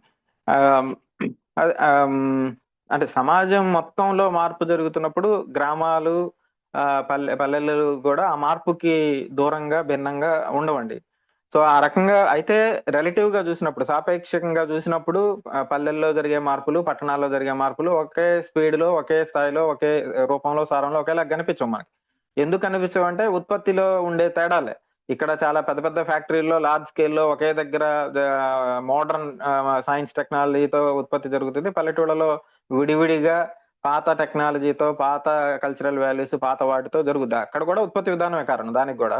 కాబట్టి గ్రామాల్లో, పట్టణాల్లో ఒకే స్థాయిలో, ఒకే వేగంతో మార్పులు జరగవు అన్నది ఎంత వాస్తవమో, మొత్తం సమాజం మారినప్పుడు, సమాజం ఫ్యూడలిజంలో నుంచి క్యాపిటలిజంలోకి మారినప్పుడు, లేదు బానిస వ్యవస్థలో నుంచి భూస్వామ్య వ్యవస్థలోకి మారినప్పుడు మొత్తం సమాజంలో మార్పులు వస్తాయి. వాస్తవానికి ఇందాక మొదట్లో మనం అనుకున్నట్టు ఈ రోజు గ్రామాల్లో కూడా పెట్టుబడిదారీ విధానం, పెట్టుబడిదారీ వ్యవసాయం, గ్రామాల్లో ఈ రోజు ఉన్న పెద్దలందరూ కూడా పెట్టుబడిదారీ రైతులు. ఈ మాట వింటే కూడా మనకి చాలా మీరు వర్గ పోరాటం అని కూడా అన్నారు కాబట్టి నేను ఇది కూడా మాట్లాడుతున్నాను. ఈ రోజు గ్రామాల్లో ఉండే ధనిక రైతులు, అన్ని బూర్జువా పార్టీలో ఉండే నాయకులు, వీళ్ళందరూ కూడా పెట్టుబడిదారీ రైతులు. కాబట్టి ఆ వర్గ పోరాటం అంటే ఉత్పత్తి విధానంలో జరిగే మొత్తం మార్పులు, పెట్టుబడిదారీ విధానం మొత్తం వచ్చింది అంటే పట్టణాలు, గ్రామాలు, వ్యవసాయం, పరిశ్రమలు, అన్ని రకాల వ్యాపారాలు అన్నిట్లో పెట్టుబడిదారీ విధానమే వస్తుంది. మేనిఫెస్టోలో మార్క్స్ చెప్పినట్టు పెట్టుబడిదారీ విధానం ఒక దగ్గర వచ్చిన తర్వాత దాని ప్రతిబింబాన్ని చైనా గోడలు అడ్డుకొనిన్నా గానీ వాటన్నిటిని దాటుకొని మొత్తం వెళ్ళిపోయిద్ది అని. సో కాబట్టి ఒకసారి పెట్టుబడిదారీ ఉత్పత్తి వ్యవస్థ మొత్తం వెళ్ళిన తర్వాత ఆ ఉత్పత్తి వ్యవస్థ తాలూకు ఆలోచనలే, ఉదాహరణకి ఒకప్పుడు దళితులు చదువుకోకూడదు అనేది ఫ్యూడల్ సమాజం యొక్క విలువ. ఎందుకు అంటే ఫ్యూడల్ సమాజం బలంగా ఉండాలి అంటే జ్ఞానం అనేది కొంతమంది చేతిలోనే ఉండాలి. ఆ జ్ఞానాన్ని అడ్డు పెట్టుకొని ఆ పొలాల్లో బలవంతంగా, నిర్బంధంగా అనేక రూపాల్లో పని చేయించుకోవాలంటే జ్ఞానానికి అందరినీ దూరంగా ఉంచాలి, మొత్తం పనిలో ఉంచాలి. ఎందుకంటే భూమి కేంద్రంగా పని జరిగిద్ది, దానికి మిగతా అవసరం లేదు కాబట్టి. అందుకని ఆ రోజు దళితుల్ని చదువుకుంటే సీసం పోయటం, నాలుకలు కత్తిరించడం దగ్గర నుంచి మొత్తం చదువులకి దూరంగా ఉంచడం అనేది ఆ రోజు భూస్వామ్య వ్యవస్థకు ఉన్న అవసరం. కానీ దళితులు చదువుకోవటం అనేది ఈ రోజు పెట్టుబడిదారీ వ్యవస్థకు ఉన్న అవసరం. అంటరానితనం అనేది ఆ రోజు భూస్వామ్య వ్యవస్థకు అవసరం. ఎందుకంటే దూరంగా పెట్టాలి, కొన్ని పనులను పూర్తిగా మిగతా చోట్ల బానిస వ్యవస్థలో జరిగినట్టు కొన్ని కులాలు ఆ పనులే చేయాలి. కాబట్టి ఆ రకమైన సెగ్రిగేషన్ సమాజంలో వాళ్ళని మొత్తంగా దూరంగా నాలెడ్జ్కి, మొత్తం పరిపాలనకి, ఆలోచనలకి, నాలెడ్జ్కి మొత్తం అందులో భాగంగానే ఆ అంటరానితనం, వీటన్నిటిలో ఉండే అంటరానితనమే ఫిజికల్ గా కూడా దూరంగా ఉంచాలి. అది ఆ రోజు విలువ. కానీ ఈ రోజు పెట్టుబడిదారీ విధానంలో కూడా అంటరానితనం అమలు చేశారనుకోండి. ఉదాహరణకి సినిమా హాళ్లు ఒక్కొక్క కులానికి ఒక్కొక్కటి కట్టాలి, బస్సులు ఒక్కొక్క కులానికి ఒక్కొక్క బస్సు వేయాలి, దీనికి ఒక ట్రైన్ ఒక్కొక్క కులానికి ఒక్కొక్కటి వేయాలి. సో పెట్టుబడిదారీ విధానం అలా పనిచేయదు. సో పెట్టుబడిదారీ విధానంలో అందరూ లార్జ్ స్కేల్లో పెద్ద ఎత్తున ప్రొడక్షన్ జరిగిద్ది, ముందుకు జరిగిద్ది. కాబట్టి అంటరానితనం అనే భావన పెట్టుబడిదారీ విధానానికి నష్టం చేస్తుంది. అయితే ఈ రోజుకి మరి అంటరానితనం లేదా, కుల వివక్షత లేదా, 2 క్లాసుల సిస్టమ్ లేదా, అవన్నీ ఉన్నాయి. ఖచ్చితంగా వివక్ష అనేది ఈ రోజుకి కూడా ఉంది, కొత్త రూపాల్లో ఉంది. కానీ అసలు నన్ను ముట్టుకోవటం అనేది పాపం అనేది ఇప్పుడు ఈ రోజు బస్సుల్లో, హాళ్లలో, బ్యాంకుల్లో, స్కూళ్లలో ఇలా ఒకళ్ళనొకళ్ళు ముట్టుకోవటం పాపం అని చెప్పే పరిస్థితి ఈ రోజు పెట్టుబడిదారీ విధానానికి నష్టం చేస్తుంది.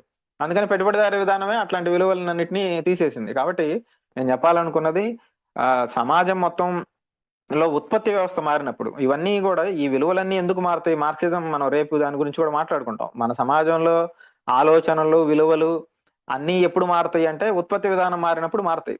సో ఉత్పత్తి విధానం మారినప్పుడు కూడా పాతవి కొన్ని కొనసాగవా అంటే కొనసాగుతాయి, కానీ కొత్త రూపాల్లో కొనసాగుతాయి, కొత్త పరిస్థితులకి తగ్గట్టు పాలక వర్గాలకు ఉపయోగం మేరకు కొనసాగుతాయి.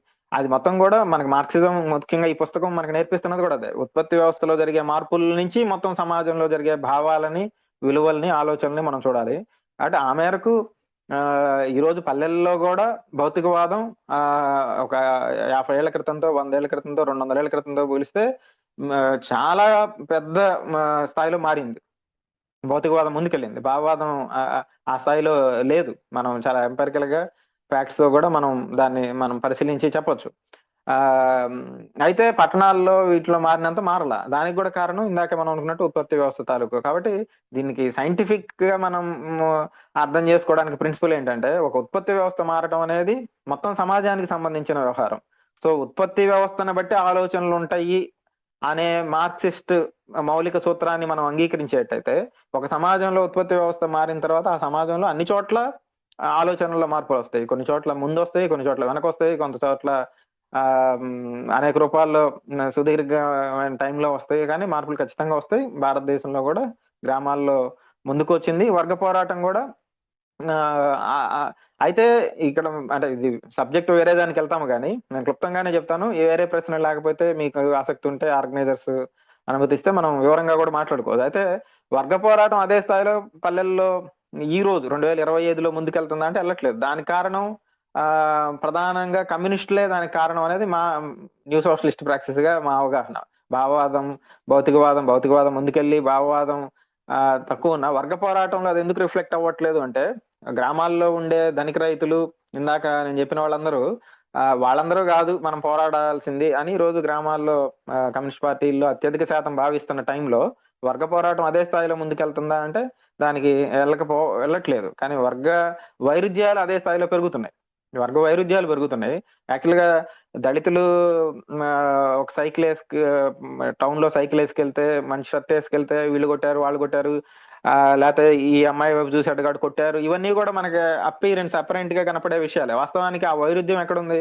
గతంలో మా పొలాల్లో మేము పనిస్తే తప్ప వీళ్ళకి బతుకుండేది కాదు, అట్లాంటి వీళ్ళు ఈ రోజు పట్టణాలకు వెళ్తున్నారు, అక్కడికి వెళ్తున్నారు, అన్ని పనులు చేసుకుంటున్నారు అనే ఒక వైరుధ్యం, వర్గ వైరుధ్యాలు ఈ రోజుకి ఉన్నాయి. అది వర్గ పోరాటం రూపంలో అది మలచటం అనేది వర్గ పోరాటం అయితే జరగట్లేదు. అది వేరే సపరేట్ విషయం. బట్ బేసిక్ గా మీరు అడిగిన దానికి భౌతికవాదం గ్రామాల్లో కూడా ఖచ్చితంగా ముందుకే వెళ్ళింది కూడా.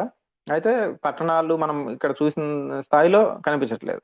ఇంకా కొన్ని సందర్భాల్లో విచిత్రంగా ఉంటుంది. గ్రామాల్లోనే ప్రకృతికి సంబంధించి, వర్షాలకు సంబంధించి, అక్కడ ఉండే ప్రకృతి వీటికి సంబంధించి చాలా ఉంటారు. ఇంకా మనం భావవాదం తెలియకుండా కూడా చాలా రకాల భావవాదంలో పట్టణాల్లో కూడా ఉండే పరిస్థితి ఉంది. కానీ అది ఒక ఎక్సెప్షన్ గా నేను చెప్తున్న విషయం సరదాగా, కానీ ముందుకే వెళ్తుంది అనేది. దాదా హయాత్ గారు ఆన్ చేసుకొని మాట్లాడుతా అన్నారు. దాదా హయాత్ గారు మీరు సార్ మీ సార్ మైక్ నా ఆన్ మాట చేసుకొని వినపడుతుందా? నా మాట వినపడుతుంది. వినపడుతుందా? వినపడుతుంది. అడగండి. సార్ మీరు సార్ చివరి నేను ప్రశ్న. ఓకే. ప్రశ్న కాదండి, నేను ఒక చిన్న మాట చెప్పదలుచుకున్నాను. అది సార్, అది ఏమిటంటే ఆ, చాలా చక్కగా చెప్పారు జయప్రకాష్ గారు. ఇంతవరకు మార్క్సిజం గురించి ఇదంతా చెప్పారు, కానీ ఒక చోట మాత్రం నాకు నేను విభేదిస్తున్నానని చెప్పడానికి ముందు I have to apologise for it. ఎందుకంటే ద్వంద్వ అపాలజీ అసలు అవసరం లేదండి, చాలా మంచి విషయం మీరు విభేదించడం అనేది. సార్, ద్వంద్వ ద్వంద్వ సిద్ధాంతం అనేది సరైన పదం కాదండి. గతితార్కికమే కరెక్ట్, సరైనటువంటి పదం. డయలెక్టిక్స్ అనేది హిందీలో మీరు చెప్పినటువంటి మాటకి అక్కడ బహుశా ఆ భాష వల్ల దాన్ని లిటరల్ మీనింగ్ గా గతితార్కికం బదులు వాళ్ళు ద్వంద్వ వాదం అనేది చెప్పారు. వాస్తవంగా గతితార్కికం అనేది కూడా పాత మీమాంసలోను తర్కశాస్త్రంలోను దాంట్లో ఉన్నది. తర్క మీమాంసలో ఉన్నది గతితర్కం అనే మాట. అది వేరే అర్థంలో వస్తుంది. ఇది గతితార్కికం అన్న మాటే కరెక్ట్ అనేది నేను అనుకుంటున్నాను. ఎందుకంటే ఆ మాట ఖాయం చేశారు. యాంటీ డ్యూరింగ్ లో కాబోలు ఎంగెల్స్ ఏం రాస్తాడంటే, మార్క్స్ మేమిద్దరం మాత్రమే స్పృహలో ఉండి కాదు, గతి తార్కిక స్పృహతో హెగెలియనిజంతో సహా ఆదర్శవాదపు విధ్వంసం నుంచి భౌతిక తత్వాన్ని కాపాడామని చెప్పాడు Engels. So Engels and marks ఇద్దరు భౌతికవాదాన్ని కాపాడారు. దేని నుంచి? భావవాదం నుంచి కాపాడారు. అది హెగెల్స్ ఆ పొరపాటు చేశాడు. ఫైర్బాష్ కూడా కొన్ని చోట్ల అక్కడక్కడ పరస్పర విరుద్ధంగా దాన్ని సరిచేశారు మార్క్స్ చేసినటువంటి చాలా గొప్ప గొప్ప పని అది. అయితే గతి తార్కికత అంటే అనేదానికి అర్థం ఏం చెప్పారంటే, గతి అనేది చలనాన్ని సూచిస్తుంది. ఉదాహరణకు న్యూటన్ చలన సూత్రాలు E=mc² లో న్యూటన్ ఉన్న చెప్పినటువంటి చలన సూత్రాలు ప్రపంచంలో ప్రతిదానికి వర్తిస్తుంది. కేవలము మన ఊహలకి, మన ప్రపంచంలో ఉన్నటువంటి అచలాలకి అన్నిటికీ వర్తిస్తుంది. ఉదాహరణకి మనకు ఎదురుగా కొండ ఉంది. ఆ కొండ కూడా చలనానికి గురై ఉంటుంది. ఎందుకంటే దానికి ఒక చక్కటి మాట వాడారు మార్క్స్ ఎంగెల్స్ ముఖ్యంగా ప్రక్రియలు అన్నారు. ప్రతిదీ ప్రపంచంలో ఉన్నటువంటిది ప్రతిదీ ప్రక్రియకు లోనేటటువంటిది. ఇప్పుడు ఒక కొండ మనకు ఎదురుగా కొన్ని వేల సంవత్సరాల నుంచి ఒక కొండ హిమాలయాలు మనకు కనబడుతున్నాయి. ఇవాళకి అవి మార్పు చెందుతూనే ఉన్నాయి. సో ఈ గతిశీలత అనేది ప్రగతిశీలత అనేది భౌతికంగా ప్రకృతిలో ఉన్నటువంటి ప్రకృతిలోనే ఈ భౌతిక తత్వం ఉంది. ఈ ప్రకృతిలో ఉన్నటువంటి భౌతిక తత్వం ఏమిటి అంటే, ఈ భౌతిక తత్వం స్థిరంగా ఉండదు. ఏది భౌతికంగా ఉండేటువంటి ఏది స్థిరంగా ఉండదు. అది కూడా మన ఊహా చిత్రం, మనసులో ఉండేటువంటి ఊహా చిత్రాన్ని మనం ఒక వస్తువు గురించి మన మనసులో ఒక ఊహా చిత్రాన్ని కనుక మనం ఏర్పాటు చేసుకుంటే తర్వాత కాసేపటికి ఆ ఊహా చిత్రం కూడా మారిపోతుంది. ఇది గతి తార్కికత. ప్రపంచంలోని ప్రతిదీ చలనానికి లోనవుతుంది, గతికి లోనవుతుంది కాబట్టి ఇది గతి తార్కికం అన్నారు. అది నేను సరైనటువంటి మాటగా అనుకుంటున్నాను. అది లిటరల్ మీనింగ్ గా మాత్రమే ద్వంద్వవాదం అనేది. అది ఏమిటంటే ద్వంద్వవాదం గురించి కూడా చెప్తాను. ఇప్పుడు కలడు అనువాడు కలడో లేడో అనేది అది ద్వంద్వవాదం అవుతుంది. అంటే ఒక తర్కంలో ఈ విషయంలో ఇది మనకు కనిపిస్తున్నది, ఇది ఉందా లేదా, అది మనకు కనిపిస్తున్నది కాబట్టి ఉంది.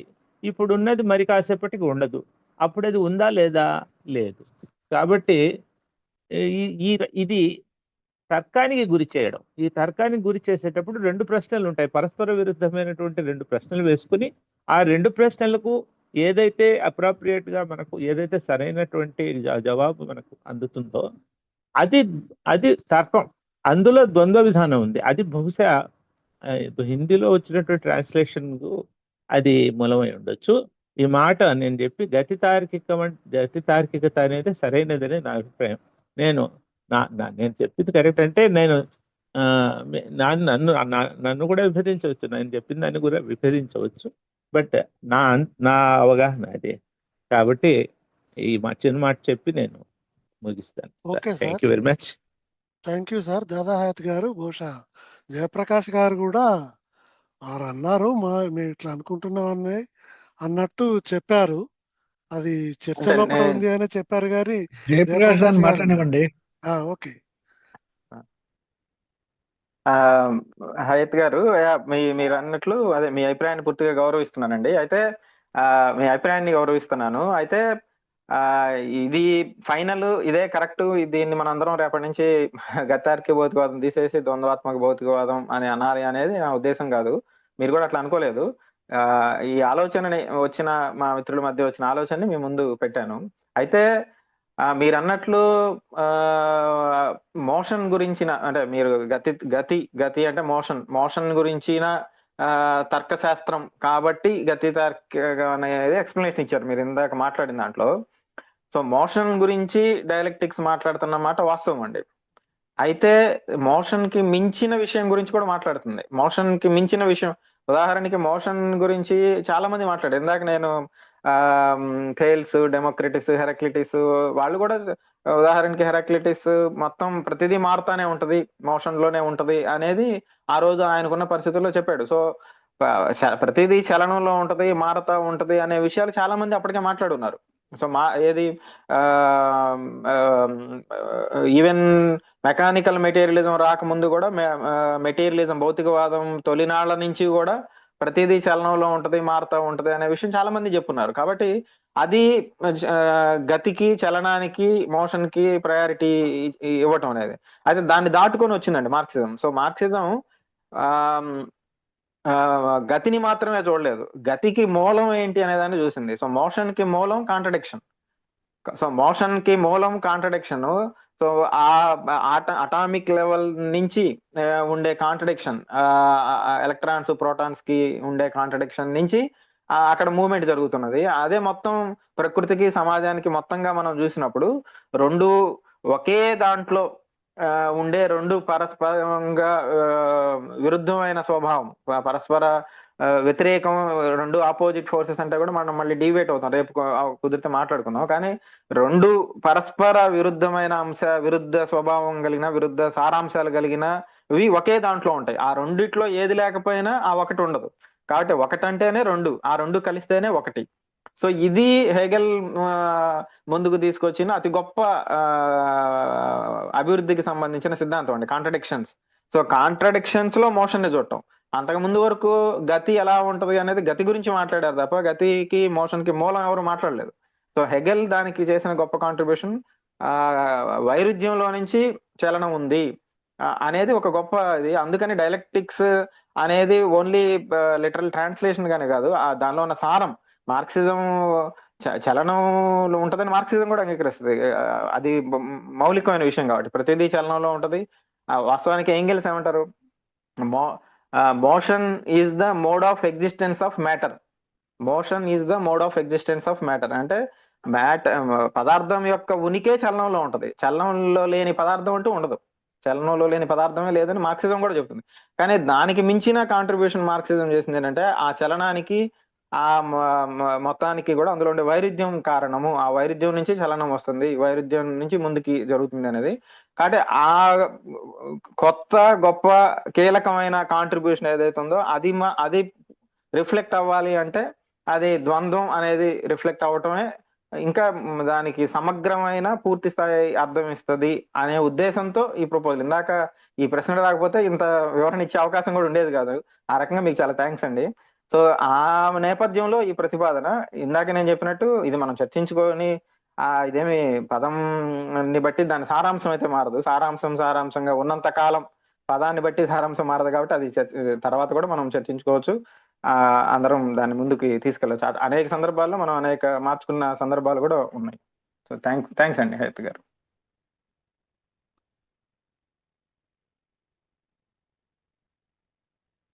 కుమార్ రెడ్డి గారు క్లోజింగ్ ఇంకెవరైనా మాట్లాడతారండి?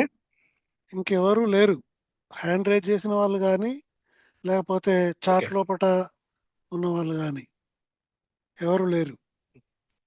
జయప్రకాష్ గారికి ధన్యవాదాలు. యాక్చువల్గా ఇది చాలా క్రూషియల్ సబ్జెక్ట్, చాలా విస్తృతంగా మనం చర్చించుకోవాల్సిన విషయము. దీన్ని చాలా సరళంగా ప్రజెంట్ చేశారు, చాలామంది మిత్రులు దీనిలో పాల్గొన్నారు. చర్చలు కూడా బాగా జరిగాయి. రేపు మళ్ళీ 8 గంటలకి ప్రారంభమవుతుంది. రేపు ఇంకా మార్క్స్ కాంట్రిబ్యూషన్ అనేది డీటెయిల్గా వస్తుంది కాబట్టి చర్చికి బాగుంటుంది. అందరూ కూడా సకాలంలో జాయిన్ కావాలని కోరుకుంటూ ఇప్పటి వరకు పాల్గొన్న వాళ్ళందరికీ ధన్యవాదాలు తెలియజేస్తూ ముగిస్తున్నాం. దాదా హయాత్ గారు కూడా కృతజ్ఞతలు చెప్పారు జయప్రకాష్ గారికి. అది తెలియజేస్తూ ఈ సమావేశాన్ని ఇంతటితోటి ముగిస్తున్నానని చెప్తున్నాను.